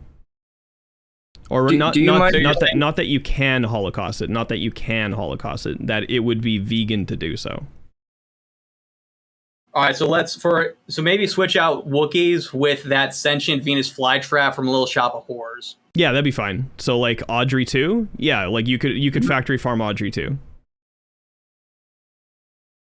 And that would be good with the two popular definitions of veganism, but that'd go against your neo version of veganism. Yeah. Okay, I agree with you on that point. Yeah, it would go against the spirit of veganism to factory farm Audrey 2, while the letter of the law of veganism, it would be acceptable to do so. And since Audrey 2 is exceptionally intelligent and malicious, but intelligent, that would be a immoral thing to do. Yeah, it's also kind of funny that we're like, there's like 21 other people in this room, and they're all like probably people that are way too young to have seen Little Shop Horrors, so they probably don't even know what the hell we're talking about. Yeah, fair enough. I'm definitely showing my age on that one. Do you mind if I interject for just a second? Yeah, go ahead, brother man. Yeah, no, it's not the case necessarily that they have to say it's okay, because they can have other moral stances beyond veganism. I know. They would have to say, but I think Pheonix just seemed to indicate again that they would have to agree it's okay. Well, that's not true. The only thing that they're committed to is that they have to say it's vegan. Yeah, they don't have to say that it's morally okay. Right, so like they could say like it's morally wrong to holocaust sentient beings, and that would mean that it would be wrong to factory farm the Wookiees. But if they said that veganism was only pertaining to animals, even though it would be morally wrong, it would still be vegan to factory farm the Wookiees. Okay, fair enough. I apologize for the implication with the way I worded that. Yeah, no problem. Okay, so all right, yeah, again, so it looks like we've gone to the point with that one, and that pretty much makes about a page and a half worth of notes and questions I want to go over completely null and void, which I'm sure everybody who was here for the technical phase is happy as hell to hear. So let's go into the other second thing I wanted to talk about when I hit you up in the DMs. Sure. Do you think there's any sort of compromise that vegans can reach between let's go off of your definition of veganism. Let's ignore the first two. Based on your definition of veganism, do you think there's any compromise with how society should function as a whole between vegans and non-vegans? A compromise? I mean, like the compromise would, in order for there to be a compromise, there'd have to be like crazy extenuating circumstances to the point where even I would sign off on it. Right now, like I'll put it this way, right now in like the way things currently are, like across the globe, if I could push a button that would make like animal agriculture simplicity or illegal overnight, I would push that button. That's the way I'll answer that question. There would have to be like extenuating circumstances in order for me to say like a compromise could be reached that would be ethical, where it's like, oh, like we'll only rape a certain amount of cows, or we'll only murder a certain amount of like sentient beings, but if we don't do that, then the world's gonna blow up. It'd be like, okay, yeah, like rape the cows and murder the cows and whatever. Like I'd be like, okay, that's probably a fair trade-off. But like in the current world that we live in, I would just push the button that made animal agriculture illegal overnight.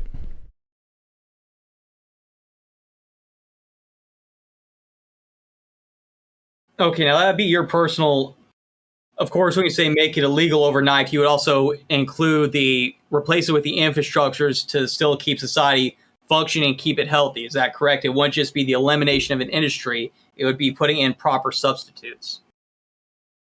What do you mean by proper substitutes, though? Like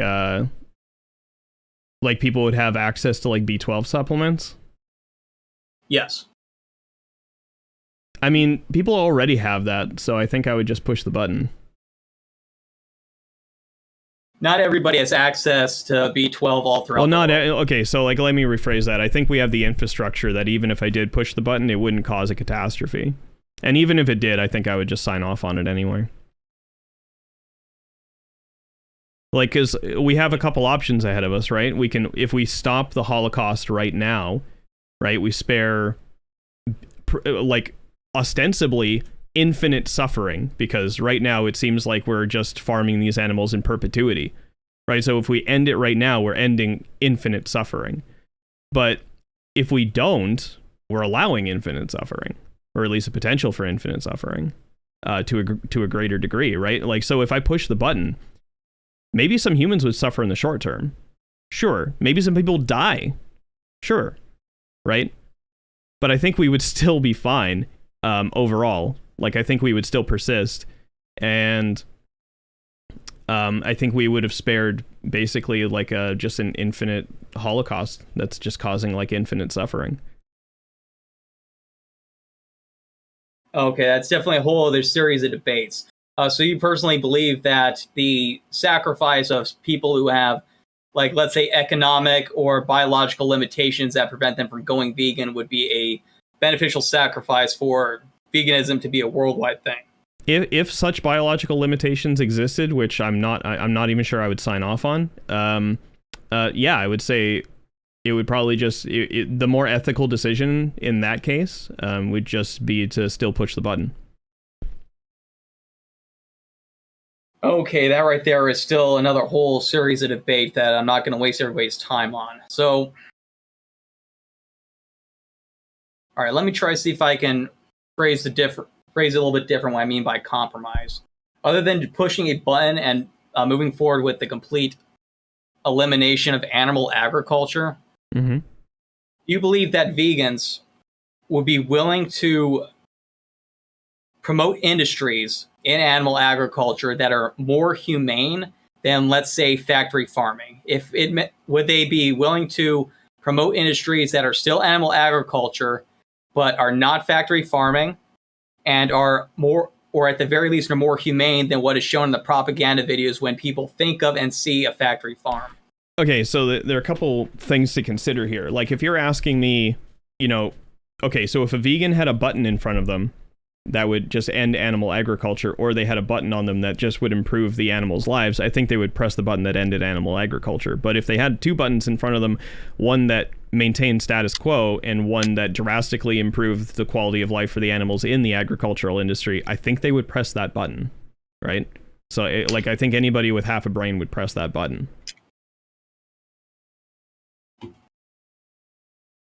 All right, and again, this is a practical in a real world application, so prac app. There's not a button. We have to do things our standard way where we have to sort of push things around.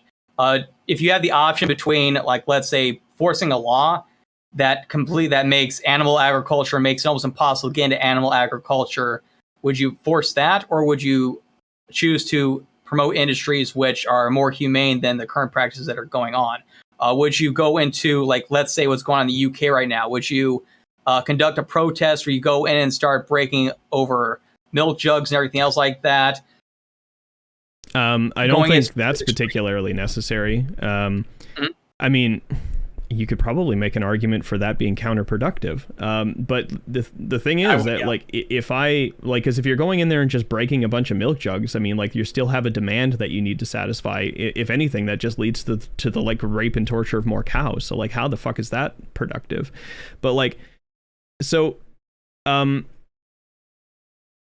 yeah, like, I don't know how to answer in any other way than what I already have. Like, even if I had a choice in front of me, it's like we either drastically improve the quality of life for the animals in animal agriculture, or we just fizzle out animal agriculture overnight.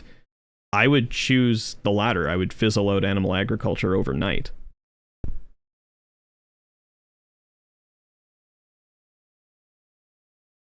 Okay, so if you had the ability to vote on a law which made animal agriculture in your area completely illegal, even if it's just in your province where are in Canada, you would vote to get that one passed, as opposed to going the more passive route, where it again promoting things like aquapox or anything else like that, and make that a much more popular thing. Yeah, I would vote to abolish it because I wouldn't tolerate that sort of thing for humans. So I don't know why I would tolerate that sort of thing for animals. Imagine asking for such a compromise if it were humans instead of animals. It's like, oh, it's like we're just gonna kill a few humans. It's like, oh, we're just gonna kill the humans in this way. Oh, we'll give the humans like good lives before we kill them. It's like, imagine arguing it in the human context. Like, it would just sound crazy. And I don't know why it doesn't sound. I don't know why anybody would think that it doesn't sound crazy in the animal context.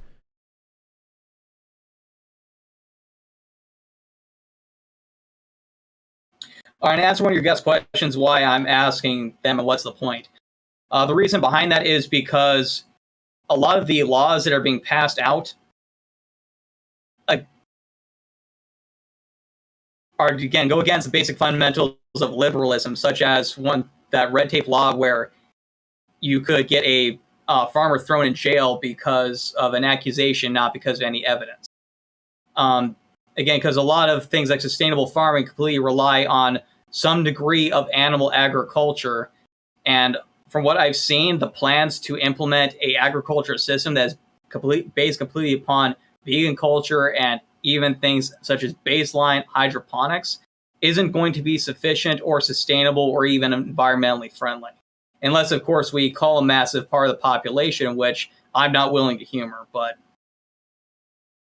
So if there was like demand for human meat and we wanted to legislate against that, would you consider that to be a violation of like libertarian or liberal? I can't remember the word you use, but like general, like kind of liberal or libertarian values?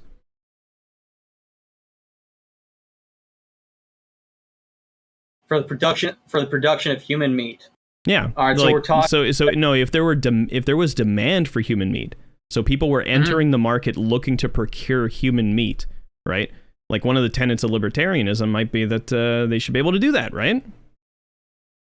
Should be able to open a free market or enter into the free market and purchase whatever that free market has to offer, right?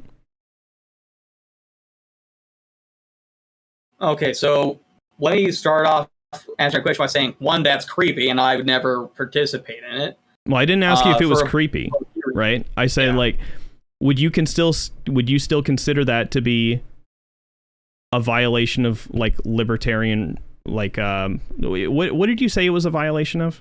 Sorry? I believe I used the word liberal principles. Liberal principles. Okay, so like if there was demand for human meat, would you still think that that was a violation of liberal principles if we tried to legislate against the production of human meat? That would depend completely on how the meat is being procured. Okay. So let's say the conditions are equal. Let's say the conditions are equal to current animal agriculture.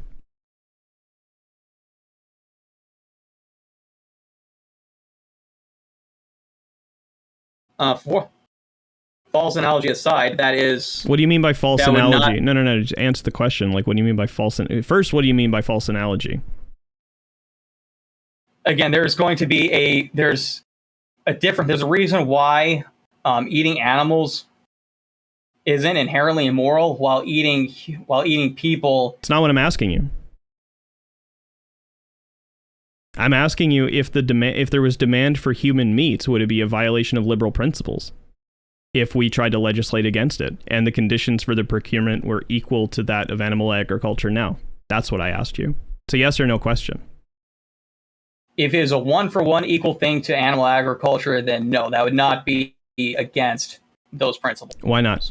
To legislate. Why not?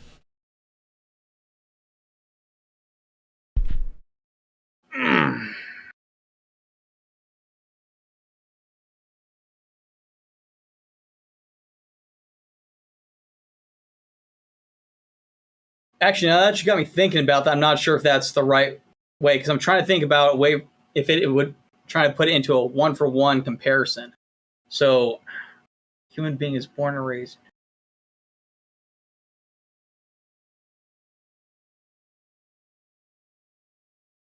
No, even then, it would still need to be legislated away under a liberal philosophy. Why? Okay, and just give you a heads up, I'm getting a warning with my system that it may crash soon, so I'll try to jump back in if that occurs. Okay. All right, so one reason why that may be a problem is because if it's going to be a one-for-one comparison, the children born into that sort of farming market would be systemically forced into receiving a lower level quality of education and resources than what somebody outside the system would have. That That's make not them a unaware of differential. what they're. Sorry to cut you off, but those aren't differential properties with the animals. The animals would also have access to those sorts of things if they weren't in the animal agriculture industry. Like they'd have access to better quality of life, basically, was what you're saying. It's like, yeah, that's also true of the animals. If they weren't in animal agriculture, it is possible that they could have a better quality of life. Yeah, I mean, it's just trivially true of the animals too. It's not a salient distinction.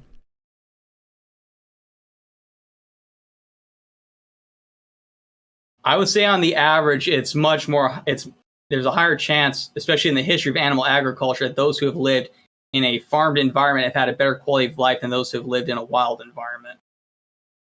Wait a second, what? That might be true of animals too. Or that might be true of humans too.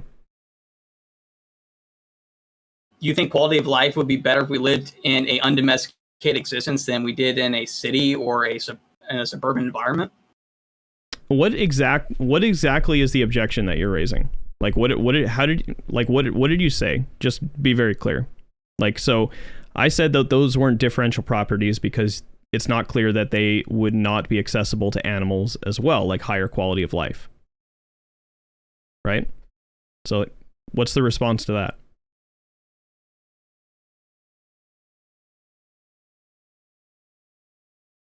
I'm not asking you whether or not it would be likely to happen, by the way. I'm not asking you whether or not it'd be likely to happen. I'm saying that the opportunity would be there. All right, so you said this wasn't a false analogy, so I'm trying to get as much information as possible so that way it doesn't appear one in my head. So in this situation, the humans that are being farmed would have all the exact same resources as all of the ones who are outside of the system. Is that correct? Everything's equalized except for the fact that it is humans being farmed and not animals. And if we tried to and there's demand for that meat, and if we tried to legislate against it, would you consider that to be a violation of liberal principles? All right, so again, the humans that are being farmed in this situation are being treated in the exact same way that animals in today's animal agriculture are being treated. Is that correct? Correct. Same resources, anything else like that. Yeah. Okay, so again, those hypothetical humans in that farm would not have the same resources to the humans that are outside of the system. They would have a lower quality of resources. Is that correct? Yeah, it's also true of the animals, right? Because the animals could be cared for. They could be put in sanctuaries. They could be waited on hand and foot. Those things are all possibilities. Well, no, in that case, humans, even the animals inside those sanctuaries aren't getting the same quality of life as a normal human being. They don't have access to they don't have access to education or anything else like that. The only thing that they have better is that a lot of those animals in sanctuaries have access to all of the health care that they need, while a lot of people in the world today don't have access to any. Okay, and then if it all boils down to like education or whatever, and then we can actually we can equalize that between the two scenarios too. Let's say that we're only farming people of equal intelligence to that of cows. So even if they were not in the farming setting, they wouldn't have access to education, to any more or less education than the cow. So if there was demand for that meat, and we were legislating against the procurement of that meat or the production of that meat, would you consider that to be a violation of liberal principles? So you're breaking this down not to just the people who are being farmed aren't the average general population. You're in this situation. You're saying that the humans that are being farmed are of a lower cognitive function, whether that because were they bred that way or were they that way genetic deficiency? Let's just say they were bred that way. It doesn't even really matter. They're just not any more or less susceptible or receptive or capable of being educated than a cow. Okay, so a hypothetical situation where there are people who are being farmed who are at the exact same cognitive function as a cow.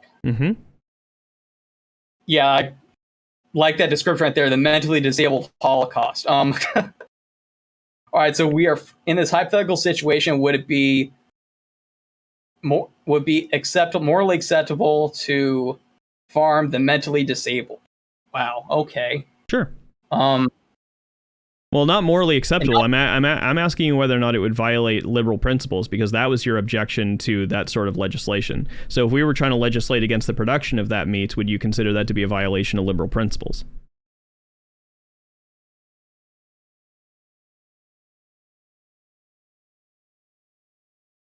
All right, this is somebody who isn't just at the level of being mentally. So make sure I have this completely broken down in my head, because I'm having a bunch of things that are incorrect. This isn't somebody who is as mentally disabled as somebody who has Down syndrome or anything else like that. This is a few tiers below that. Their cognitive capacity is equal to that of a cow. Right. So we have human beings who are as cognitive function as a cow.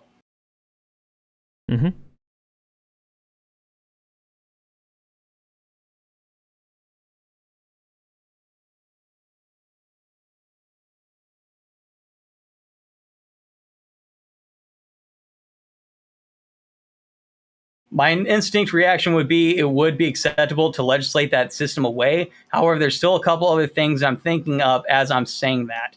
How did these particular beings come into existence? I just wanted to know. Sorry, I just wanted to know whether or not it was going to be a violation of liberal principles. That's all I want to know.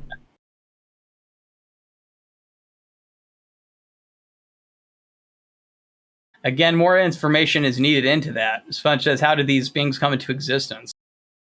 Wait, why is that relevant? Let's just say they come into existence by means that are equal to that of animal agriculture. They're bred via artificial insemination. They're selectively bred for their retardation, and we just farm them. We just farm the human meat.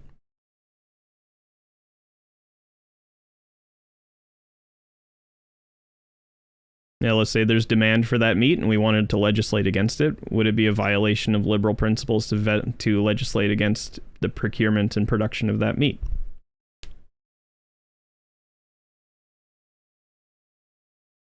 Okay, so selectively breeding people over generations to become more and more have their cognitive abilities go further and further down. Just to the point where they're equal to that of a cow. That's it. And then start farming them from that point. Is that correct? Or at what point did the farming begin in the breeding process? Let's just say that let's just say that we started breeding them that way, and somebody tasted them and they tasted good, and then boom, there was demand, so we started farming them.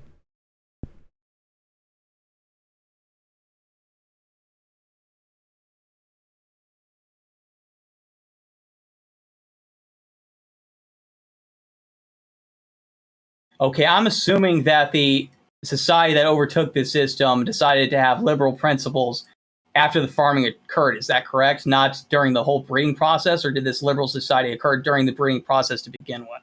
Well, what is it in the cow context? I'm assuming we had liberal principles before we were farming cows, I suppose. Or I guess you could tell me that. Do we have liberal principles before or after we started farming cows? It's irrelevant, too. Whatever the answer to that question is, I'm just going to equalize it with the human scenario. I'm literally telling you, all else equal, intelligence is equal, opportunity for education is equal, cognitive capacity is equal. Everything's equal except for the fact that we're farming humans. There's demand for that meat. People want to buy that meat.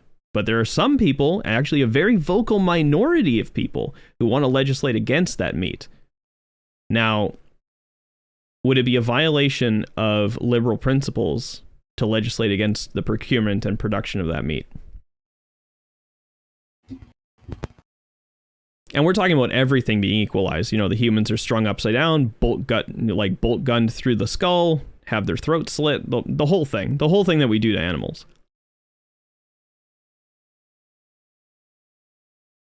All right, the reason why it takes so long to answer this is because for me to get a one-for-one comparison, I'm going through the whole process of the evolution of philosophy as well as human evolution and everything else like that. So I'm trying to make sure I have everything put into place where I can give you a proper answer on that. Yeah, I mean, a logically coherent position should have a logically coherent answer to a logically coherent hypothetical.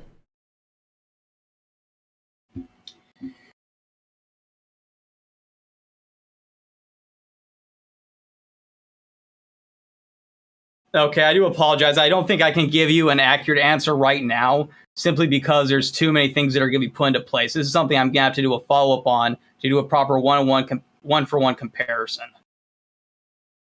But before we jump into that, when did the breeding... So you just want a complete one-for-one comparison towards the process of human evolution and philosophical evolution brought to today in the modern terms, and now this new group of people wants to legislate the whole process away. We can remove all of that. Say we find a species of animal, right?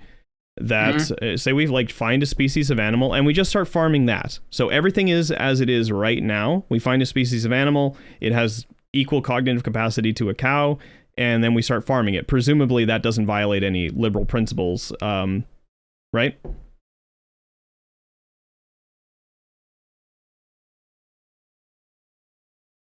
That's correct. So far, that sounds like that's tracking. Yeah, cool.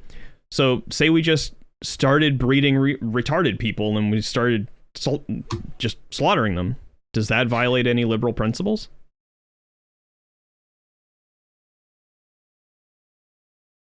All right, so one day somebody just came across a couple of of people with low cognitive ability, and they were stably able to produce nothing but children of that same cognitive function. Is that correct? And people decided to breed them and eat them. Yeah, sure.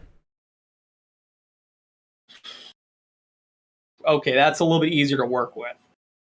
It's just, is it a violation of liberal principles to farm human retards? That's all. That's the question.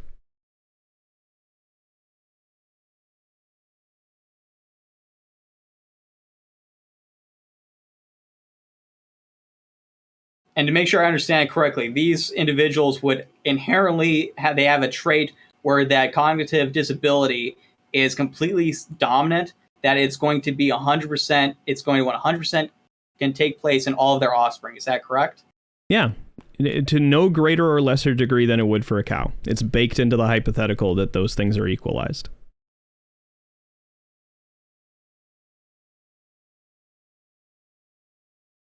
That's one hell of a hypothetical. All right.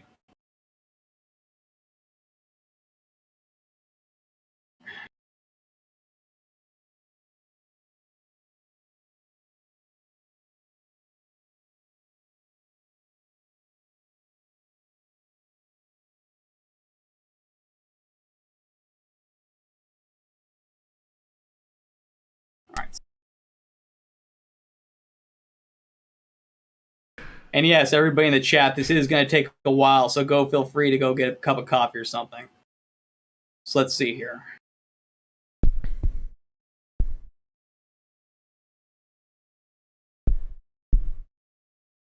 And I'm assuming in this hypothetical situation, there are caretakers, parents or everything else like this, signed off on them to be sold into farming. Is that correct? No, it's not correct, because the traits are equalized with that of animal agriculture. The cows didn't sign off on being artificially inseminated and having their calves taken away. So neither did the humans. Yeah, and the Uruk wasn't at the same level of intelligence and sapience as a human being. So that's why that's why I'm trying to get a one comparison going on here. All traits are equalized except for the fact that it's a human being. That's the hypothetical.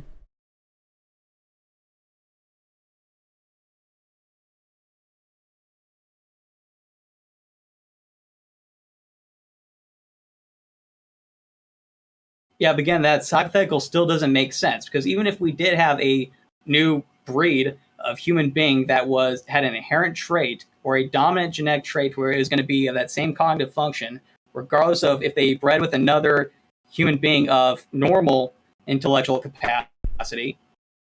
What do you mean by it doesn't make sense? Sorry, but what do you mean by it doesn't make sense? I'm explaining that. No, I mean, like, no. I take, like, unless it's to tell me about some kind of, like, logical contradiction, I don't care about any speculation about what would happen as an externality with regards to the hypothetical. Like, I'm not interested in any of that stuff. I just want to know if it were the case that we were farming these humans. In your hypothetical, you said it was a 1-for-1. So for it to be a 1-for-1, I'm trying to make sure I have all the information that actually does line up. Because you're saying it's a 1-for-1, and I'm asking questions that shows that it isn't a 1-for-1. What the heck? I don't even know what you're talking about. 1-for-1. No, I mean, like, all traits are equalized except for the fact that they're humans. If the fact that they're humans entails that they have, like, hair on their head and, like, ears and 5 fingers, like, yeah, sure. Not all traits are going to be equalized, because some traits are, like, germane or, like, specific to humanness, right? Obviously. All traits but the traits relevant to humanness are equalized. So you have, like, retarded human mothers that are, like, artificially inseminated, and, you know, the children are, like, raised up to be a certain slaughter weight, and then they're taken off to slaughter, and then we take that meat and put it on the market. I don't see any, like, contradiction there. The issue with the hypothetical that you're giving here is that we didn't find a domesticated cow and automatically start breeding and start farming them. It's irrelevant. How's that irrelevant? Because I'm just telling you, that the two scenarios are equal, and I don't even know why the hell that would matter, right? Tomorrow, we find out, like, say somebody snaps their fingers, all of a sudden all cows in the agriculture industry are replaced by humans of equal cognitive capacity.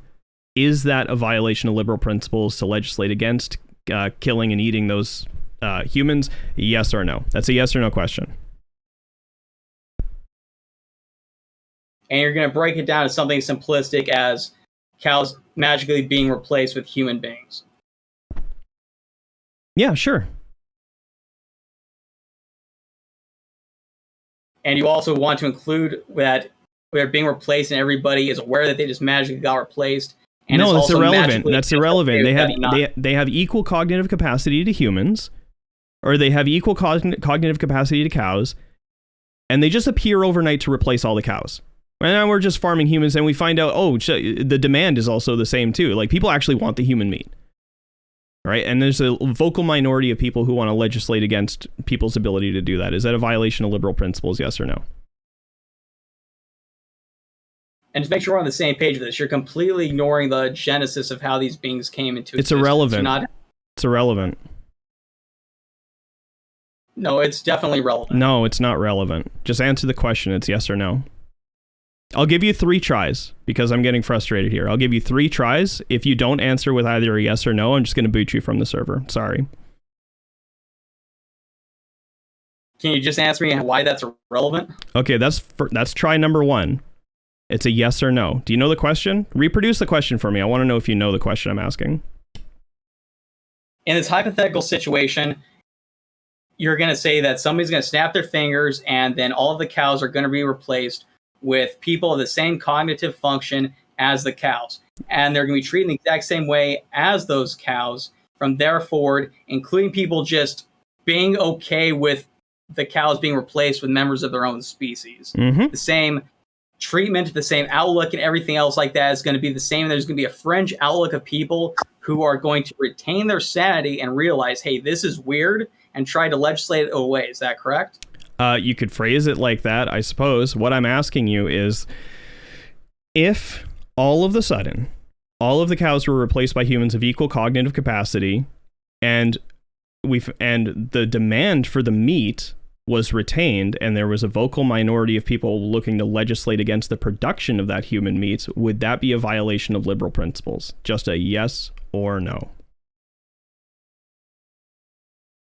In your very unusual and magical situation, the people who are who magically maintain their sanity would not be violating liberal principles by trying to do away with that type of human farming, as you specifically described. So is that a yes or a no?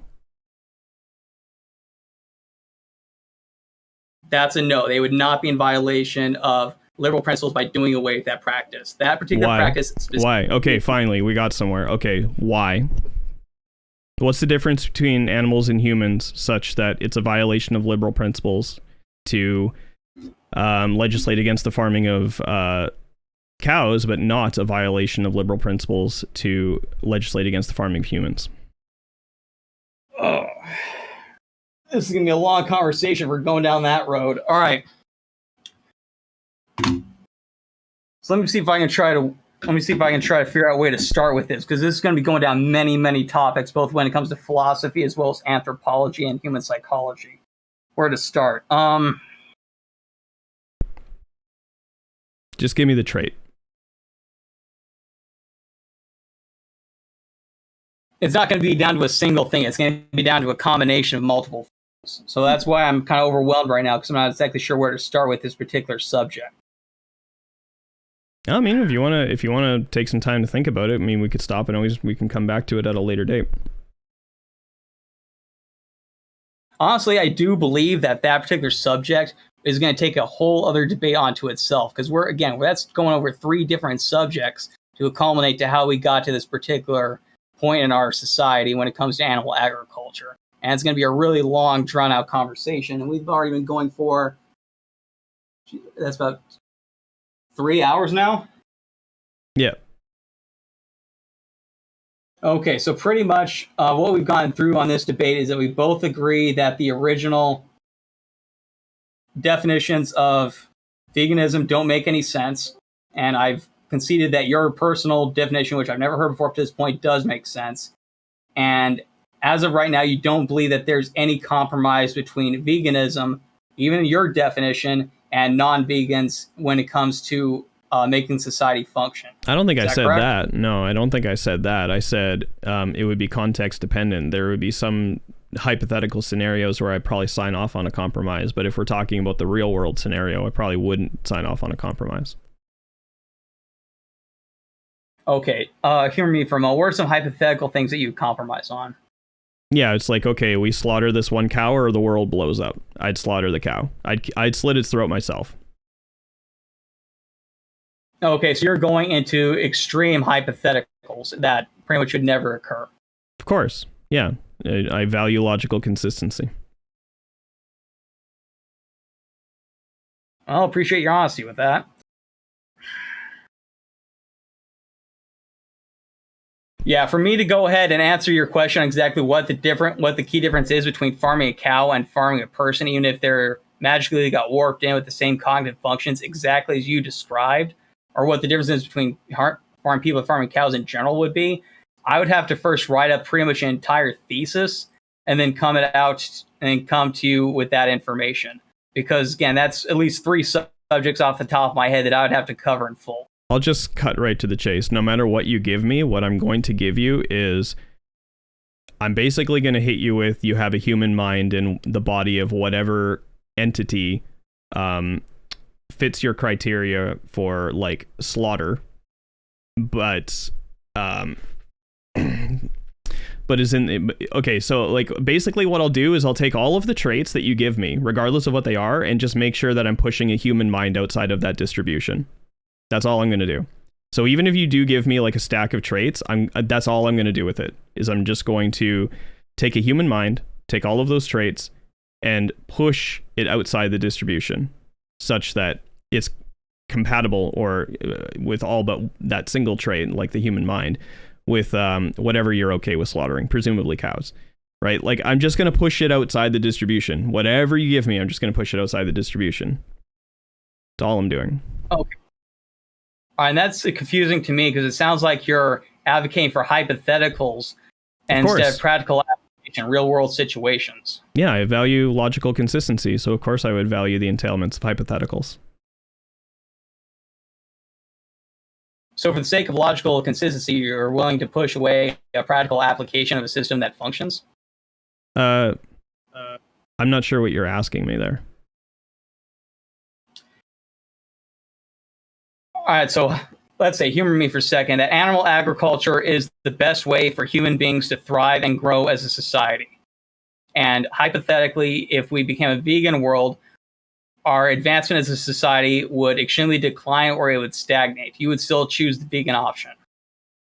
I guess it would depend on the degree. Like, again, if it would depend on the circumstances, but in the real world circumstances, I know that's not your question, but in the real world circumstances, I certainly wouldn't sign off on a compromise.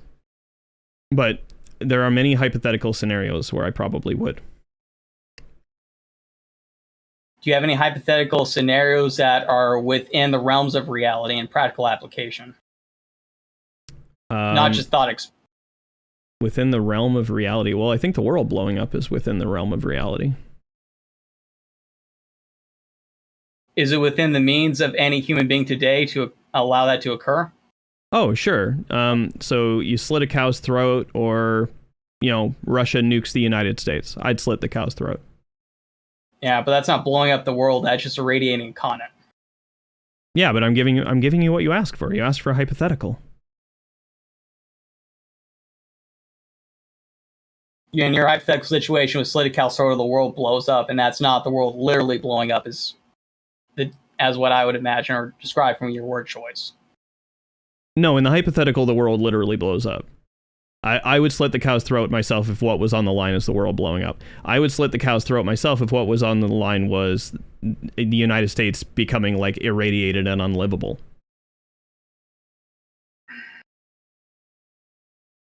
Okay, that's what I was referring to. The world blowing up isn't something that is capable, that isn't within the realms of reality, but let's say Russia dropping a nuke on us is a little bit more in the realms of reality. Yeah, it's a real possibility.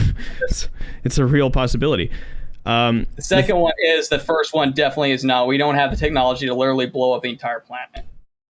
Well, yeah, that may be true. That may be true. I also don't really care whether or not the hypotheticals are practical or actionable or whatever. I don't really care about that stuff. Okay, and that's, if we're talking about thought experiments and everything else like that, that's fine to humor, but when it comes to practical application, we need to it's much better to focus on what can actually be done with the resources that we have at this time. Mm-hmm. If you want to do thought experiments, that's an entirely different thing. But when it comes to practical application and moving the ball forward, that's a different topic all into itself. Okay, so just remind me, what are you asking me here? All right, and so in the real world practical application, is there any type of hypothetical things that you would be willing to humor? Things that can actually be done today in order to achieve a balance between what vegans want and what non-vegans want or want to maintain. Yeah, that doesn't sound coherent to me, because you were bifurcating scenarios into practical and hypothetical, but now you're saying you want a practical hypothetical scenario, which just sounds contradictory. Fair enough. All right, what are some, let me see if I can phrase that without using hypothetical at all.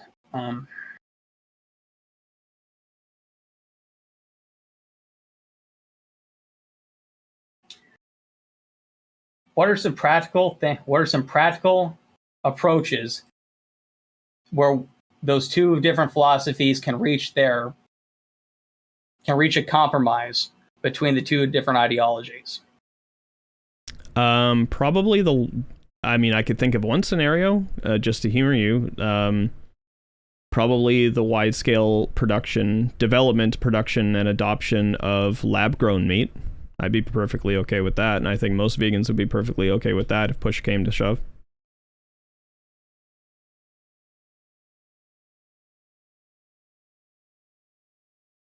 Okay, of lab-grown meat.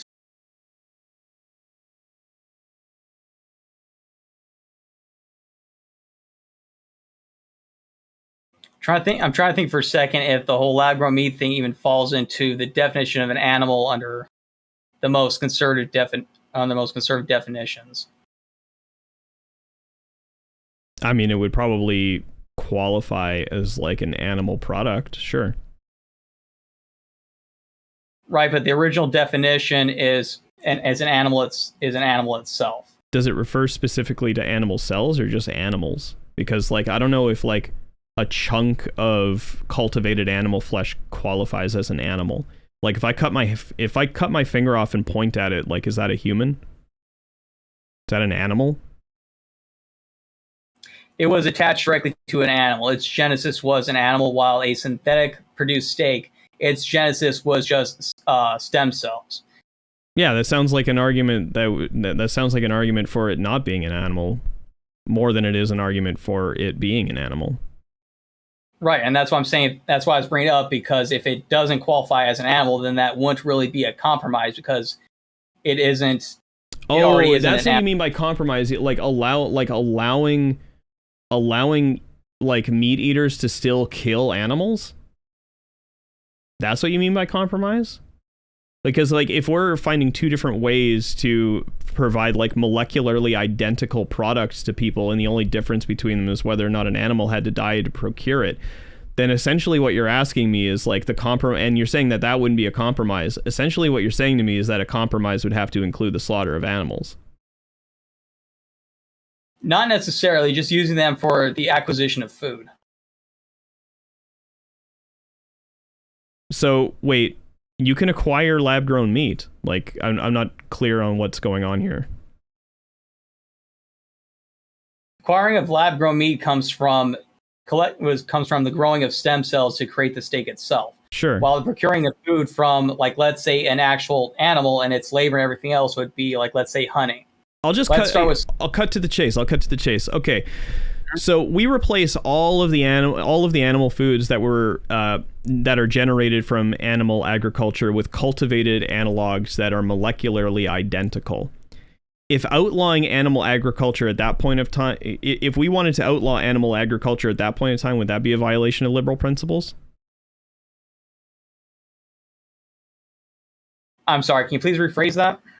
Rephrase it. So like we take all of the animal foods that are currently on the market, as a production of any sort of animal agriculture, and we just magically replace them one for one with cultivated analogs that didn't come from sentient creatures. If somebody wanted to legislate against animal agriculture at that point, so the killing of sentient creatures, would you consider that to be a violation of liberal principles? That's going off on another tangent, man. I'm talking about, is there any compromise due based upon the resources that we have in practical application today? And I'm not talking about magical means or a hypothetical situation or anything else like that.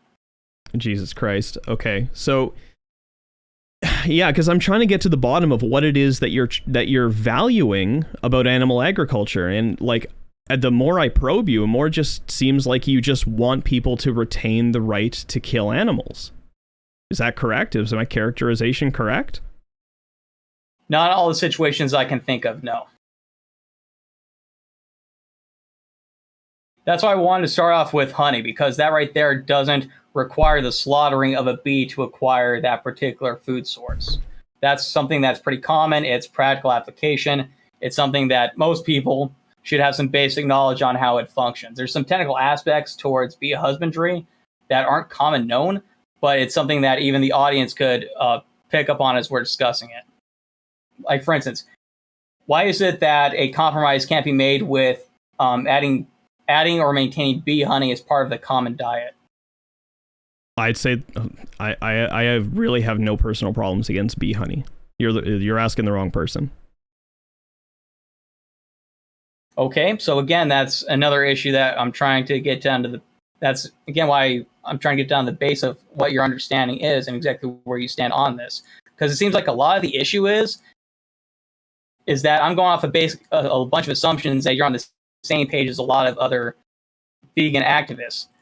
Or we've already worked out that you don't believe in those two basic definitions, and now it seems like that you just are focusing on the actual literal killing of animals to acquire food. Is that correct? Yeah, like if you read my definition, it's specifically pertaining to the negative rights of sentient creatures, sentient beings. So if you're infringing upon the rights or violating the negative rights of a sentient being, it's not vegan on my view. Unless there are countervailing rights violations considerations, like the world blowing up. Okay, and how is procuring the honey from a hive not violating their negative rights? It depends on how it's done. I'm sure there are many practices that I wouldn't sign off on. I just don't have anything against it in principle. Like, I'm pretty sure there are ways to, like, raise bees that actually allow for the ethical procurement of honey. It's just, I don't have anything against it in principle. I'd probably have something against, like, particular practices. That's a better way for me to put it. All right, so you're going off of the assumption that there is a way for it to be done without violating their negative rights, and you haven't looked further into it to verify that. Is that correct? I'm sure there are I can't answer in any other way than I already have. Like, I'm sure there are ways to procure the honey that doesn't violate any negative rights. Just like I'm sure there's a way to procure, like, chicken eggs that doesn't violate any negative rights. And I'm sure there are a lot of practices that I wouldn't sign off on.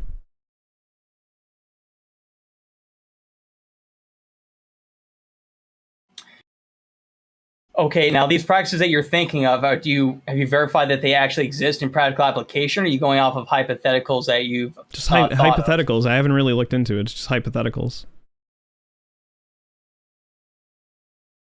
Okay, define for me negative rights. Yeah, it's just like a negative right. Well, I gave you the definitions.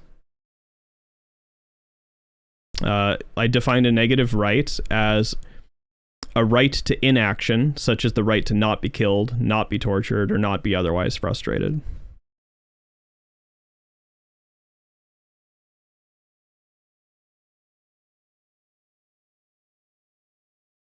So as long as the individual is not killed by an outside force, isn't called psychological duress by an outside force, either momentarily or cause physical harm over an extended period of time, that is not a violation of a negative right. It's the definition that I gave you, right? So a right to inaction, such as the right to not be killed, such as, I don't have an exhaustive list, but a negative right would be like, the right to not have your eyeballs stabbed out, the right to not be, like, strung upside down and have a bolt gun blasted through your skull. Things like that.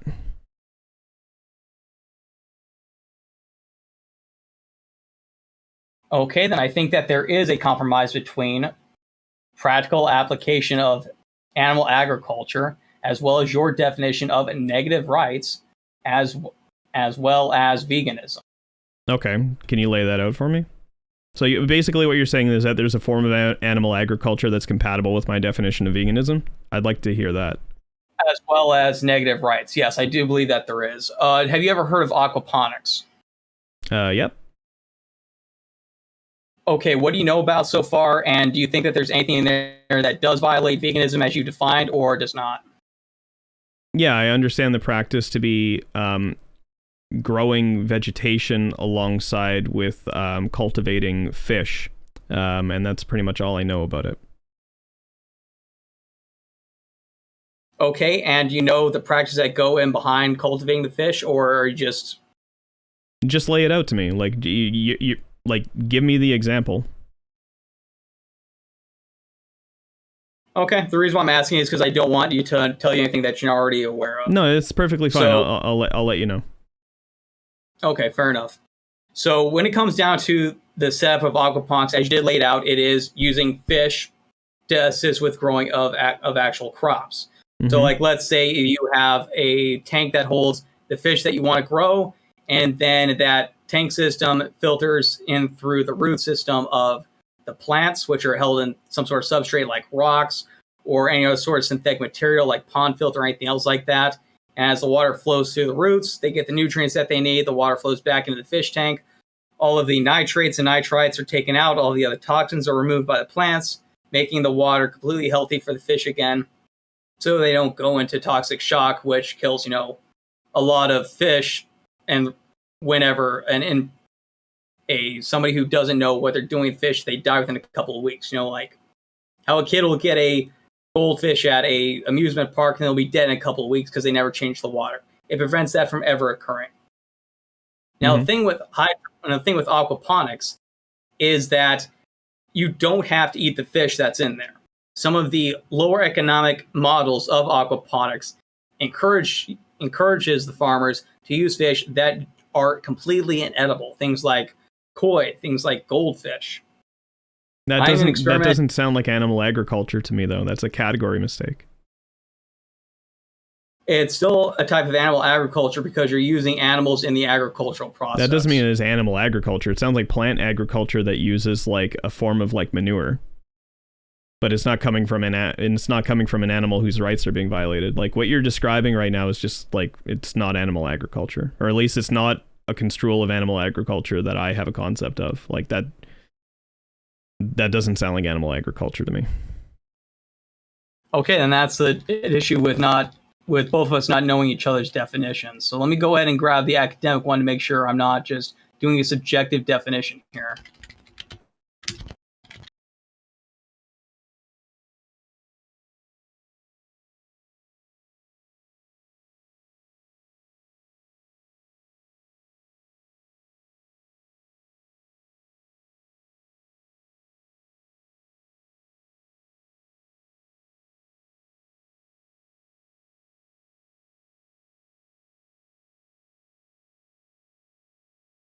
Okay.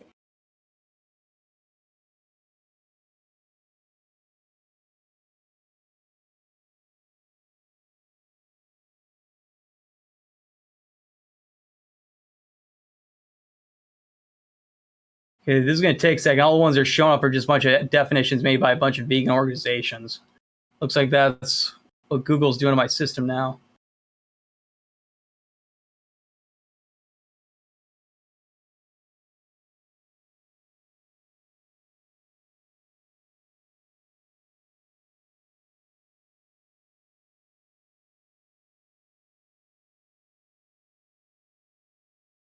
Okay, so aquaponics, by the definition of animal agriculture, because it refers to the breeding, raising, and slaughtering of animals or for products or intended for humans.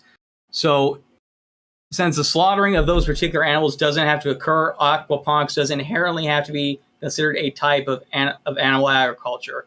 It can be, because there are many types of fish which can be used for the production of food, but it doesn't have to be. But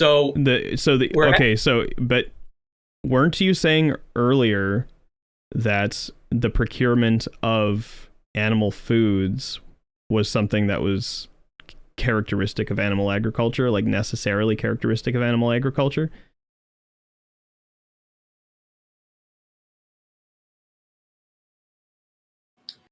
So we're referring to an animal product or the actual flesh of the animal itself? Yeah, like the flesh of the animal itself, or a product derived from like its corpse. The subjective definition I was using was using an animal or the products that it produces, whether it be its meat or anything else that it produces, or as a form of agricultural product itself. So that would be my subjective definition included things like manure, honey, or anything else like that. Like, for instance, milk. That would depend on how you're defining agricultural product. Like, would you consider the manure to be an agricultural product in that context? Like, I could see how manure could be an agricultural product for cows that are being raised for animal agriculture. I could definitely see that. But it's not clear to me how, like, the manure from, like, fish is, like, an agricultural product. If you're just, like, you have the fish in a tank and you're just gathering up its manure to throw on some plants, it's not clear to me how that's, like, an agricultural product.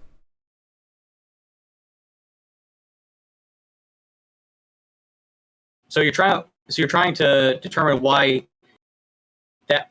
Okay, I'm trying to figure out exactly what you're trying to mean by saying that. Well, listen, like if all you're saying is like there's a way that we could interact with animals such that we could facilitate some aspect of agriculture without entailing any rights violations, I would agree with you.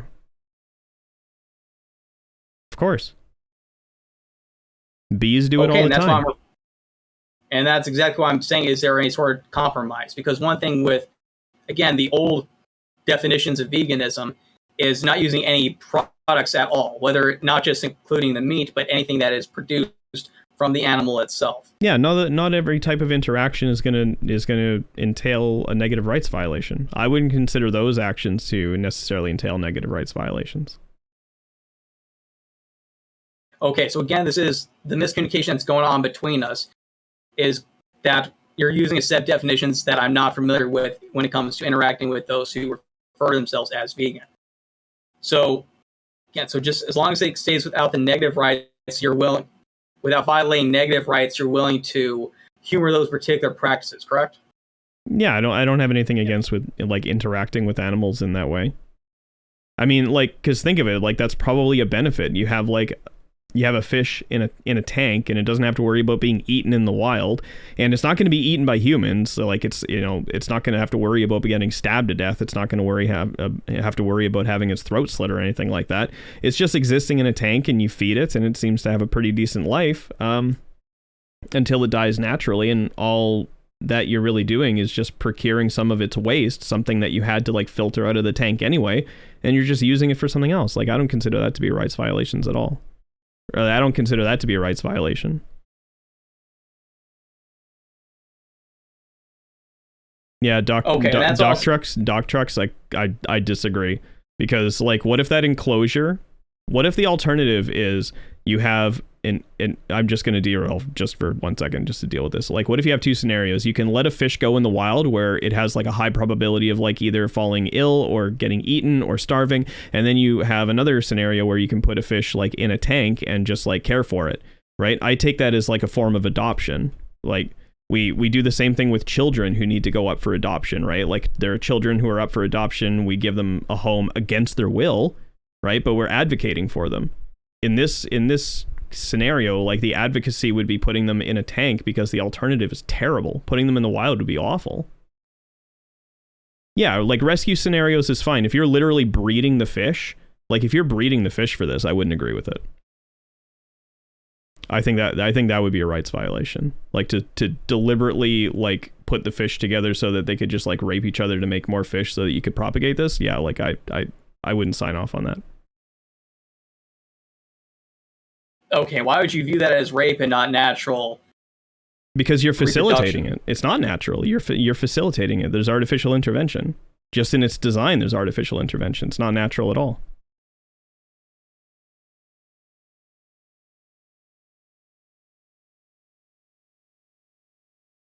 I'm still wondering how that would still be a rights violation, because they're not being forced in order to reproduce. They're still within the same confines of what they would be experiencing in nature when it comes to how densely they're packed together and how they interact.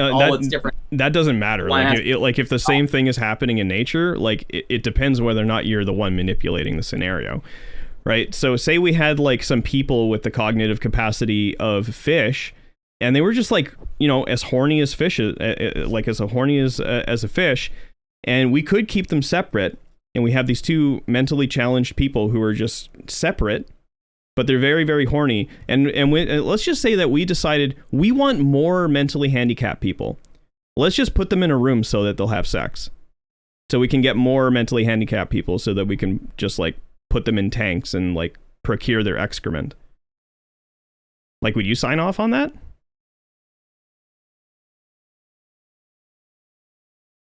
No, I would not sign off on that situation. Yeah, so I wouldn't sign off on that for fish. But in a hypothetical where all you had was like a fish, presumably like maybe it was rescued or something like that, all you had is a fish in a tank and you were using its manure to like fertilize crops. I don't have a problem with that particular hypothetical, but if you bake into the hypothetical that you're also like breeding these things and like bringing them into existence in much the way I just described, then no, I wouldn't sign off on that. So you'd only agree with aquaponics if somebody found an injured fish and then put it into a sanctuary? Yeah, correct. Yeah, I think that would be fair. It'd have to be a rescue. Yeah, I think it would have to be like a rescue.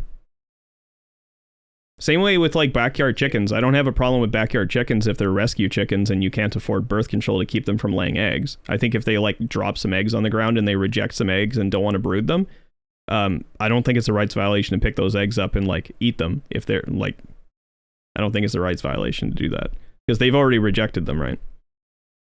Presumably they would just go in the garbage.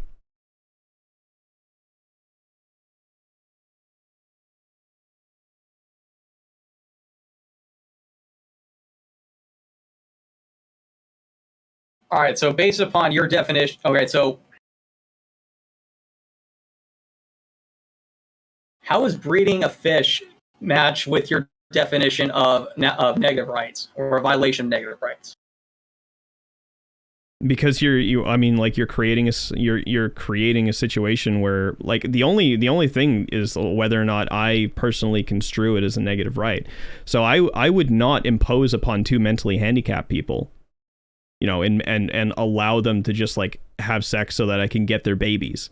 Like I wouldn't allow that for humans, so I don't know why I would allow that for fish. Like what would be the difference? I can't think of a difference between humans and fish such that it would be a rights violation in one context and not the other. That's the best I can explain it.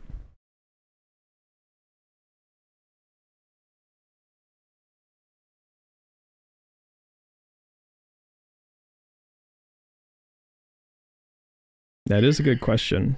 That is actually a really good question. Dantas has been asking that question a lot, but it's always been in like the middle of conversation. Yes.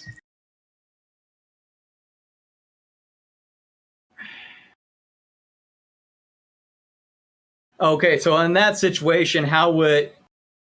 All right, so then again, yeah, so I'm not thinking of any practical way that, based upon that standard, even though I don't understand exactly, again, how it happening to an animal is a negative rights violation based upon the definitions that you gave. Because the things that would cause an animal to be stressed out isn't going to be the same thing that would cause a human being to be stressed out. It's irrelevant. Like let's just say that the human beings weren't stressed out.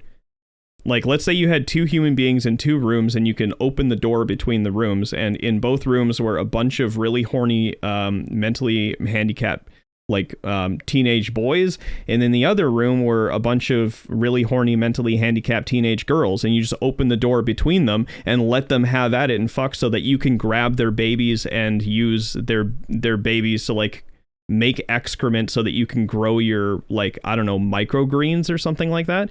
No, I wouldn't sign off on that. Like I think that would be like a horrible violation of their rights. All right, and that hypothetical that you gave, how would that be a violation of their negative rights as you described? Because you're imposing on them and you're imposing on them.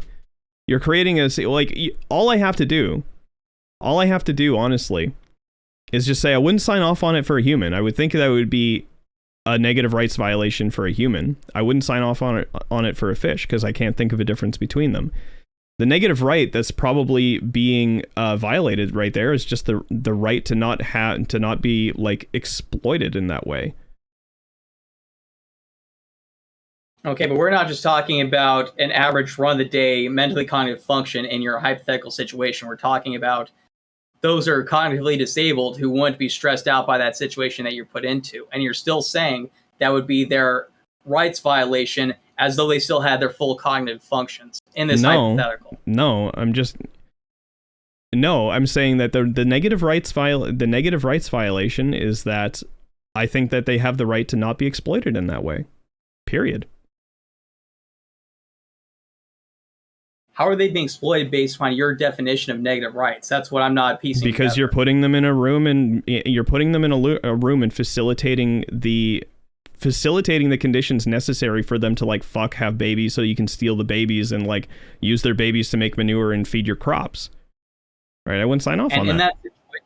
And in that situation, how are they being tortured, stressed out, or killed? It's irrelevant. The definition that I gave you is not exhaustive, right? I said such as in the definition, such as, right? I could have an infinite number of different construals of what constitutes a negative right, and this is one of them. Okay, give me the baseline definition of a negative right, so I can reasonably assume what would fall under that. I already gave this to you twice. A negative right is a right to inaction, such as to not be killed, not be tortured, or otherwise frustrated, and perhaps not be placed into a situation where you breed and have your children taken away from you so that somebody could throw their manure on your crops, right?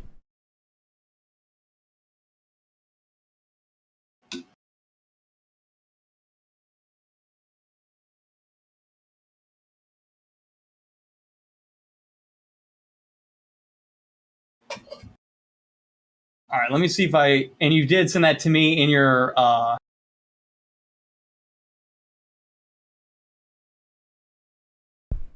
Eric, can you do me a favor? Can you type out that definition in the chat so I can copy it over?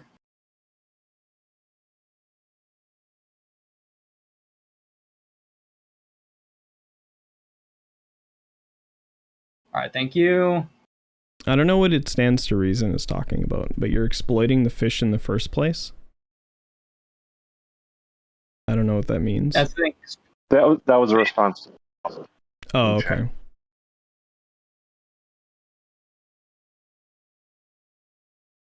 Okay, there we go. But yeah, for negative rights, the examples that I gave was not exhaustive.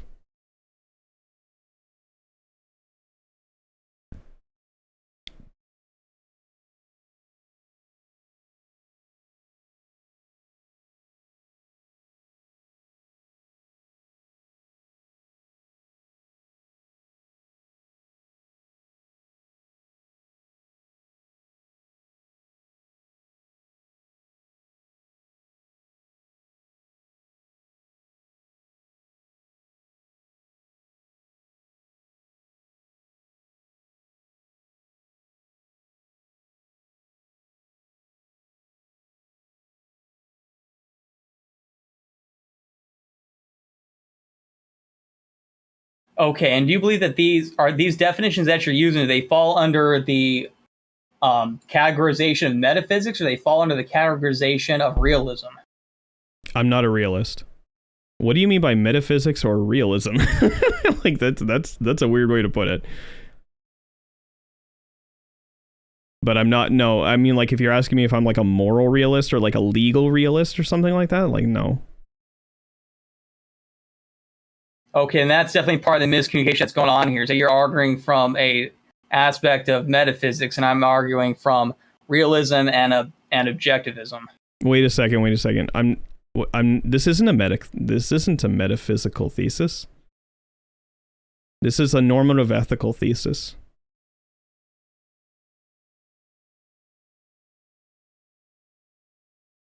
Normative ethical thesis. Okay, that's a new phrase I haven't heard before. Let me look that one up. Yeah, I also think moral realism is gibberish. Or at least some construals of it. Some of them are just trivial. Some are just false. Most of them are gibberish.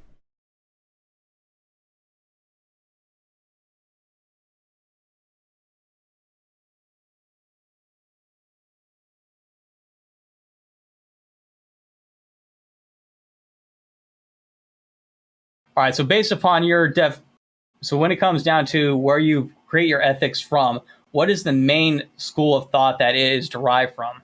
Is it from, like, you already say you don't like realism or objectivism?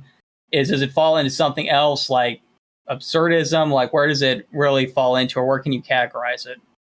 I would say ethically, I'm probably a mix of a bunch of different things.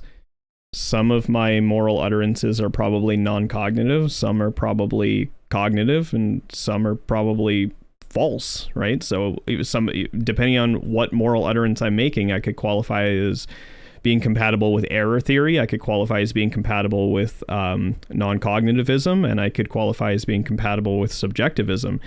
But what I do know is that when I make moral utterances, I'm not talking about anything in a realist sense. Okay, and that's part of the issue as well, is that we're completely arguing from different philosophical trains of thought to begin with. That's also probably another reason why our definitions are so different from one another, and why there seems to be a communication breakdown, both with you not understanding me, with me having an issue with understanding you. Yeah, so when I say something has a right, or when something is bad, or when something is good, something is right, something is wrong, this has a negative right, that has a positive right. When I make claims like that, all I'm saying is just making trivial references to my own preferences. That's it. I would prefer if cows were not stabbed in the throat. I would prefer if we weren't fishing or like drag netting the ocean. I would prefer if we did this, that, and the next thing. Basically, you could just break it all down into reflections of my preferences.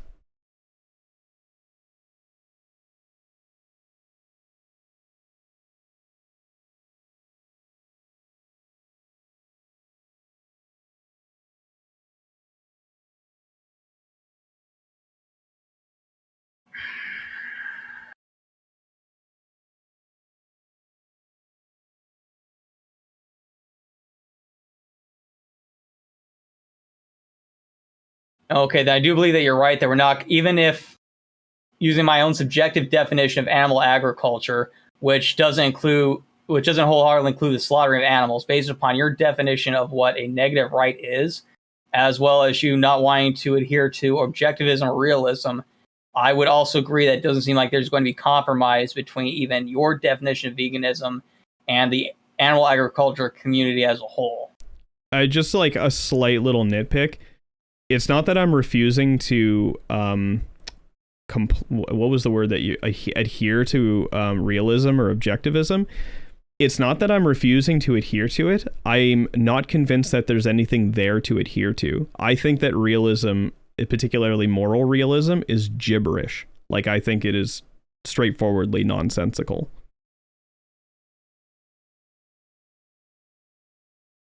Yeah, I look into and I'd have to completely disagree with you. I think that it makes a lot of sense, and that a lot of philosophies that fall under metaphysics, as you would say, are gibberish and just don't make a lot of sense to me personally. I understand where somebody could come from and where they could come from, arguing it from a thought experiment, but taking it seriously past a spiritual level and trying to implement it in a practical application doesn't make any sense to me. So wait. We're definitely when you're referring to realism, what are you talking about? Just to be clear. Okay, exact definition with this. I just want your definition. Like whatever comes to your head. Like when you use the term, you must have some kind of concept of what you're trying to communicate, right? The study of the real and tangible world, and objectivism is the attempt to uncover truths about the natural world by... Here, scroll down. Okay, I was talking about the meta-ethical position. The meta-ethical position of realism? Yeah. So like moral realism I was talking about. I thought that's what you were talking about, because we were having a normative discussion, not really a descriptive discussion. So I thought that we were talking about meta-ethics in that case. Okay, it looks like we've had another miscommunication with that as well. Well, I don't know. So it looks like... So I mean, like, if we're having a normative discussion, I mean, why even bring up metaphysics exactly? Because that's a completely different field of thought when it comes to realism.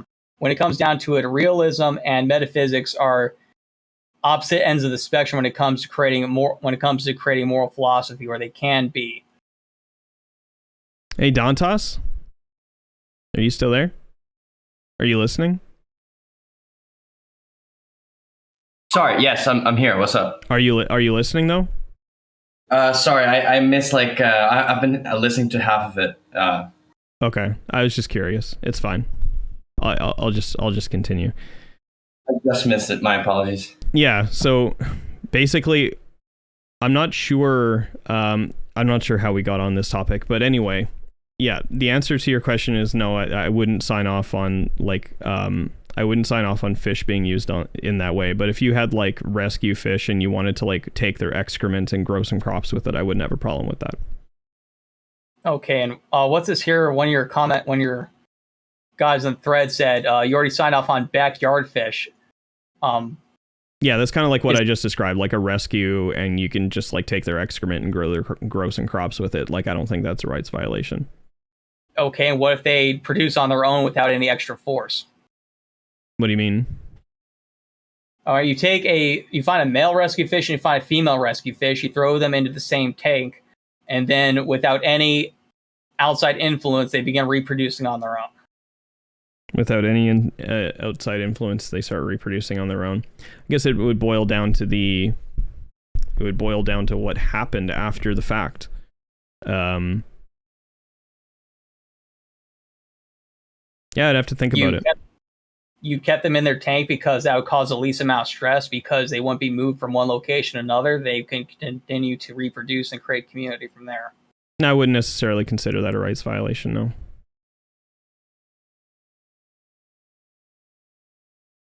Okay, so if that's not a rights violation, then what's the difference between that and taking let's say with tilapia, buying a male and a female tilapia fish from somebody who has already had them? These tilapia have grown up their entire life in a domesticated environment. If they were released out into nature, that would cause them the most amount of stress. That would cause them stress, and they probably die because of that. And then you put them into your tank on your farm, and then they, without any outside intervention, began reproducing as well. What's the question? Are you asking if I would have a problem with that? Yes. Is that a rights violation, or what's the deal going on with that?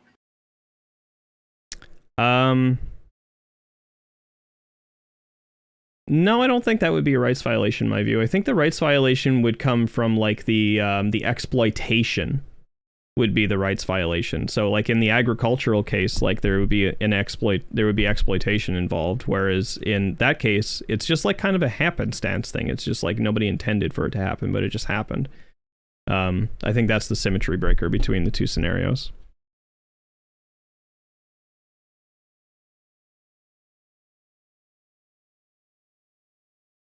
So somebody who does a backyard rescue because they don't intend on those fish reproducing, it's okay for them to reproduce.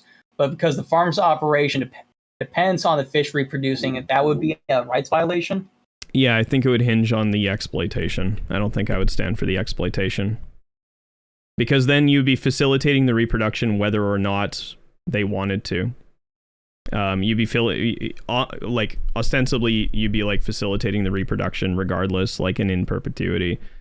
That's slightly different than what would happen in just like a happenstance scenario where it's like, oh, I just housed these animals together and they just procreated. Like I didn't mean for that to happen, but it just happened, and I'm not going to facilitate it over and over and over again in order to like exploit their offspring or whatever. Or I think yeah, the exploitation would be the symmetry breaker there. Okay, make sure I understand the fundamentals again as well. So in the case of the backyard farmer, they would be morally required to sex the fish and keep them separated so that they do not reproduce. In the case of the backyard farmer? Yes. No, I'm sorry, the backyard fish, the backyard rescue. Oh, the backyard rescue? Yeah, I mean, like if they procreated by happenstance, I mean, it's not clear to me that was exploitation. Now, a happenstance through incompetence or happenstance by the individual just not caring? I mean, either. I mean, well, yeah, I guess either. But not caring, I mean, like, I guess, like, what do you mean by not caring? Like, they knew it could happen, and they did nothing to prevent it? Yes, they knew that one fish was female, one fish was male. They knew that if they put them in there that they would end up reproducing, and they didn't care if that was going to be the consequence. Yeah, I guess I'd have to think about the scenario a little bit more. Because basically when people hit me with scenarios like this, I think of whether or not I would, like, how I would feel in the human case. So let me think about that for a second. How would I feel in the human case? Like if we had rescue some orphans, some human orphans, male and female, and we knew that they were like horny and going to procreate, and we put them together and knowing that that was going to happen, and now we're like responsible for this offspring. Yeah, maybe I wouldn't actually sign off on that now that I'm thinking about it.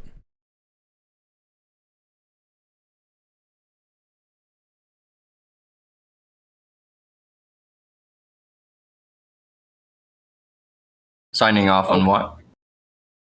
Backyard fish. Yeah, backyard fish allowing backyard fish to procreate. I'm not sure. I'm open to persuasion either direction. I don't have strong feelings about it. Okay, so I suppose it would depend on whether or not you as a caretaker can also make sure they get adequately cared for, right? Yeah. that would be an ethical perspective from even an animal agriculturist. It would be unethical to maintain any animal, whether it be for farming or whether it be any sort of basic husbandry as a pet. If you do not have the resources to give them the best life possible, then you should not take them in at all. Wait, what? Yeah, I don't think that's true. I think that's just straightforwardly false. The false that I'm assuming that you're taking that from is that we have different definitions on the best life possible. Well, I mean, I think that's it. I mean, like, is bolt gunning a cow through the head like the best life possible? And compared to be torn apart by a couple of wolves, I'll take the bolt to the head. That's not what I asked you.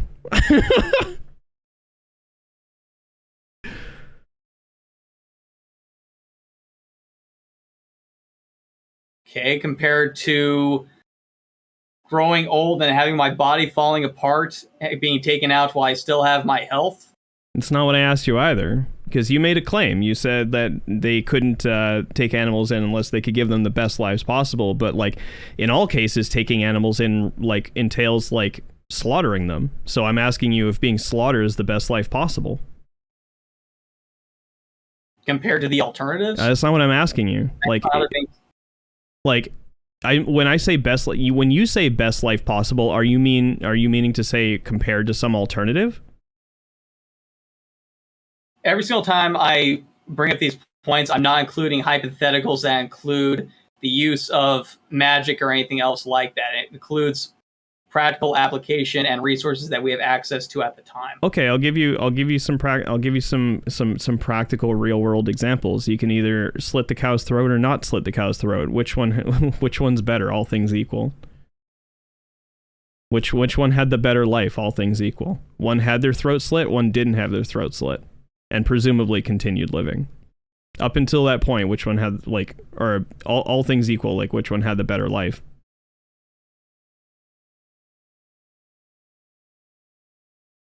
And you're just taking it up to that point, correct? Okay, I'm going to try three. I'm getting three chances. Did the cow that got its throat slit have a better life than the cow that didn't get its throat slit? Yes or no?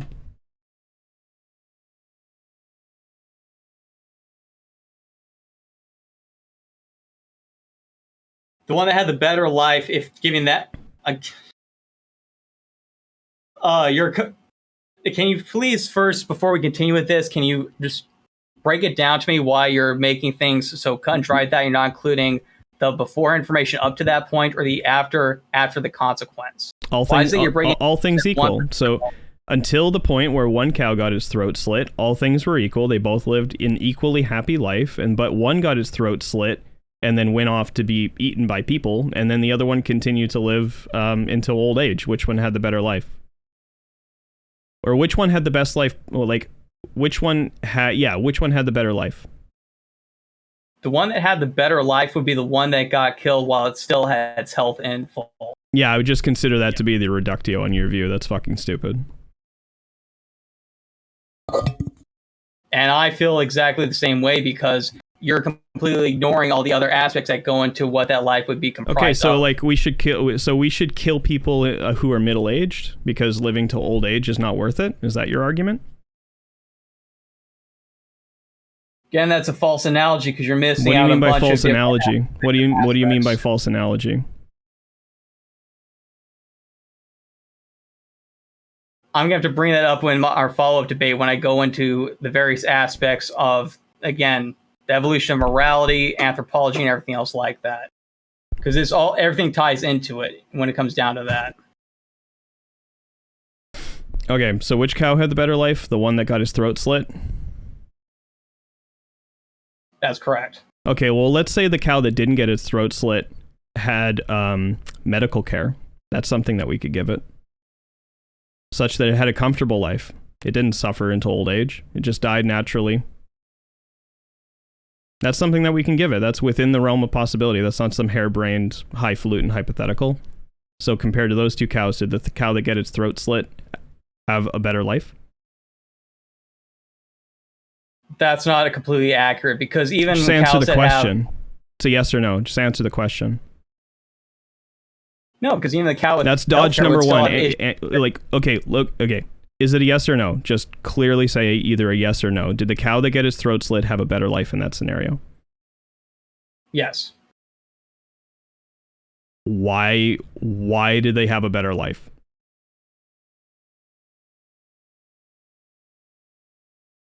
Because they died before they felt the effects and stresses that come with old age. I equalized those out. You weren't paying attention. I said they were going to get medical care and they weren't actually going to feel those stresses.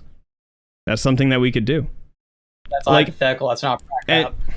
What the? Wait, so animals don't have access to, animals can't be given access to medical care? Like, would you extend this to house pets? Like my cat right now is like 6 years old, right? So he's about middle age. Should I kill him?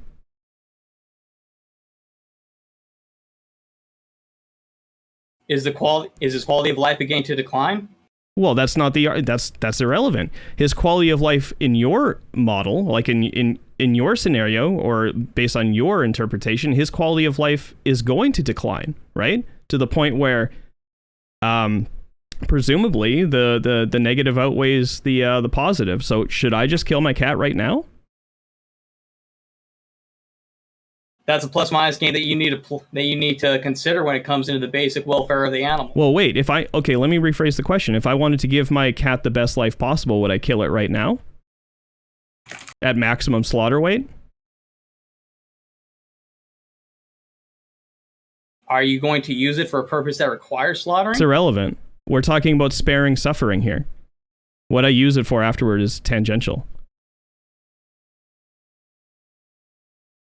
If a cow doesn't need to be slaughtered, then it can be kept alive past that point.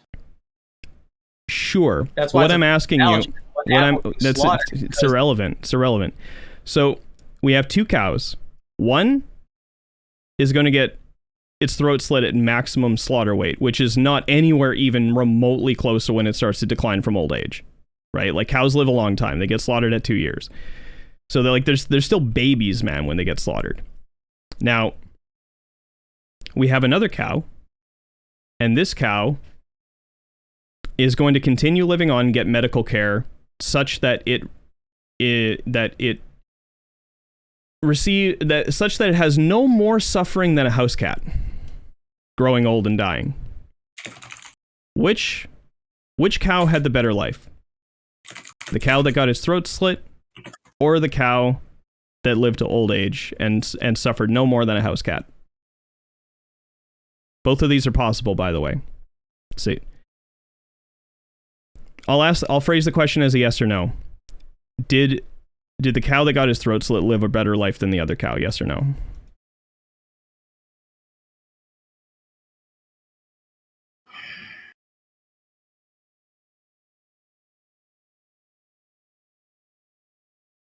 And the second cow you brought up received health care, so it never knew any pain or anything else like that. It received no more suffering than a house cat. What is that? What's the level of pain when you refer to? It's irrelevant. It's irrelevant. It received no more suffering than a house cat, no more suffering than the average dog.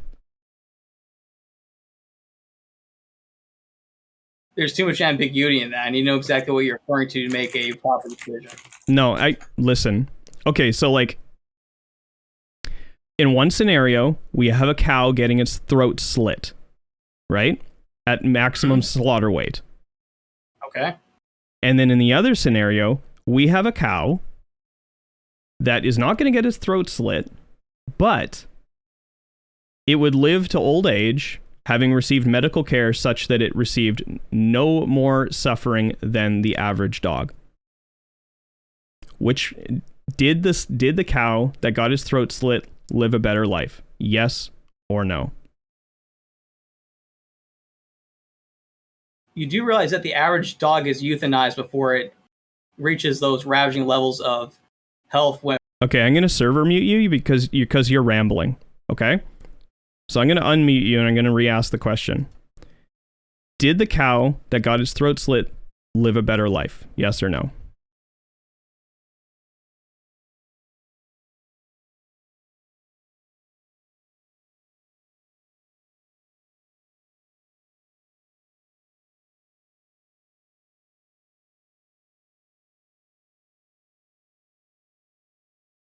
Did we lose you?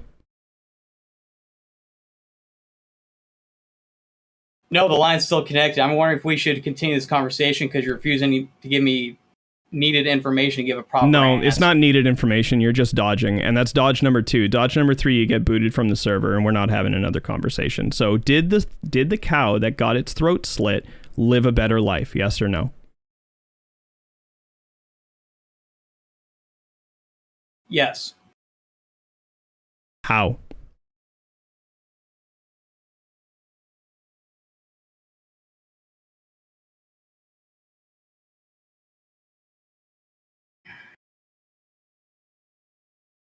Baboon. Now, you want me to answer this based completely ignoring all the other information I know about animals, correct? You answered yes. No. You answered yes. I want to know what the justification is for that answer. So you're affirming the proposition that the cow that got its throat slit lived a better life. I'm asking you for the justification for that proposition. Because even the average dog or cat that receives medical care still reaches the level of stress from old age that its quality of life does begin to know a level of decline. The cow that was killed before it even reached that point would have never even known that. Okay, so same question as before. I have a cat that's 6 years old right now.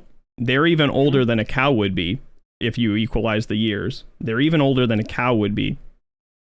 And they have not yet suffered any decline.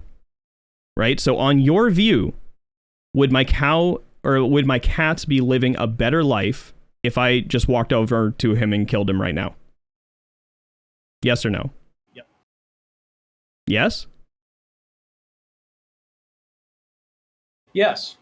So if I walked over to my cat right now, I'd be giving it I'd be giving it a better life than if I did not walk over to my cat and kill it right now. Yes, you'd be guaranteeing that. Just to be clear, I don't think Nick is suggesting that if the cat sort of like gets like fucking terminal cancer and it's like suffering a bunch, that they would let them suffer or something like that, right? No, of course not. Of course not. Because I don't think the average pet owner would do that. And that was baked into the hypothetical, right? Like, so they wouldn't receive any more suffering than the average pet. So yeah, you understand. So Pheonix, do you have any pets? Yes, I do. Do you want them to live a better life?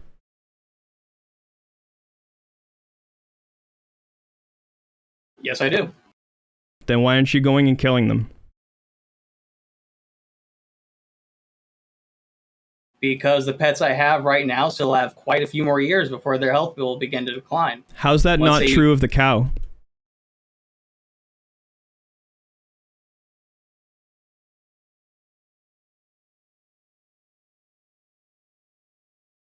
All right, so are you arguing that a cow should be slaughtered once it actually does reach that precipice where its health will begin to decline? No, I'm asking you if that. I'm asking you that, right? So you're presumably, I guess you're saying now that like you don't slaughter it at any point before they start to decline. Like maybe you just slaughter them at the point that they start to decline. Okay, so like what? So because that's not where we slaughter cows. right? We slaughter them way before they start to decline. Like in fucking cow years, they're like teenagers probably. Like cows live years and years and years, and like we kill them when they're like 2 years old, right?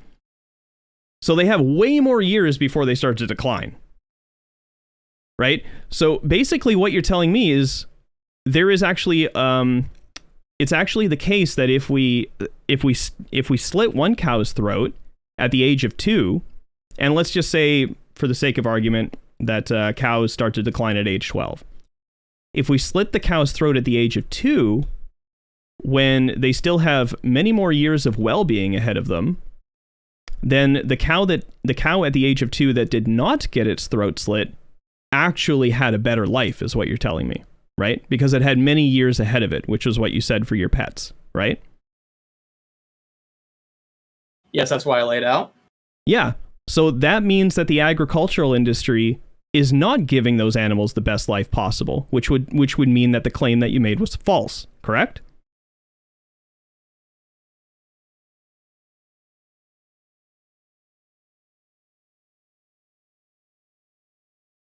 Not exactly, because Okay, I said you're that banned. it was. You're banned. I've had enough of you. You're a fucking gibberish generator.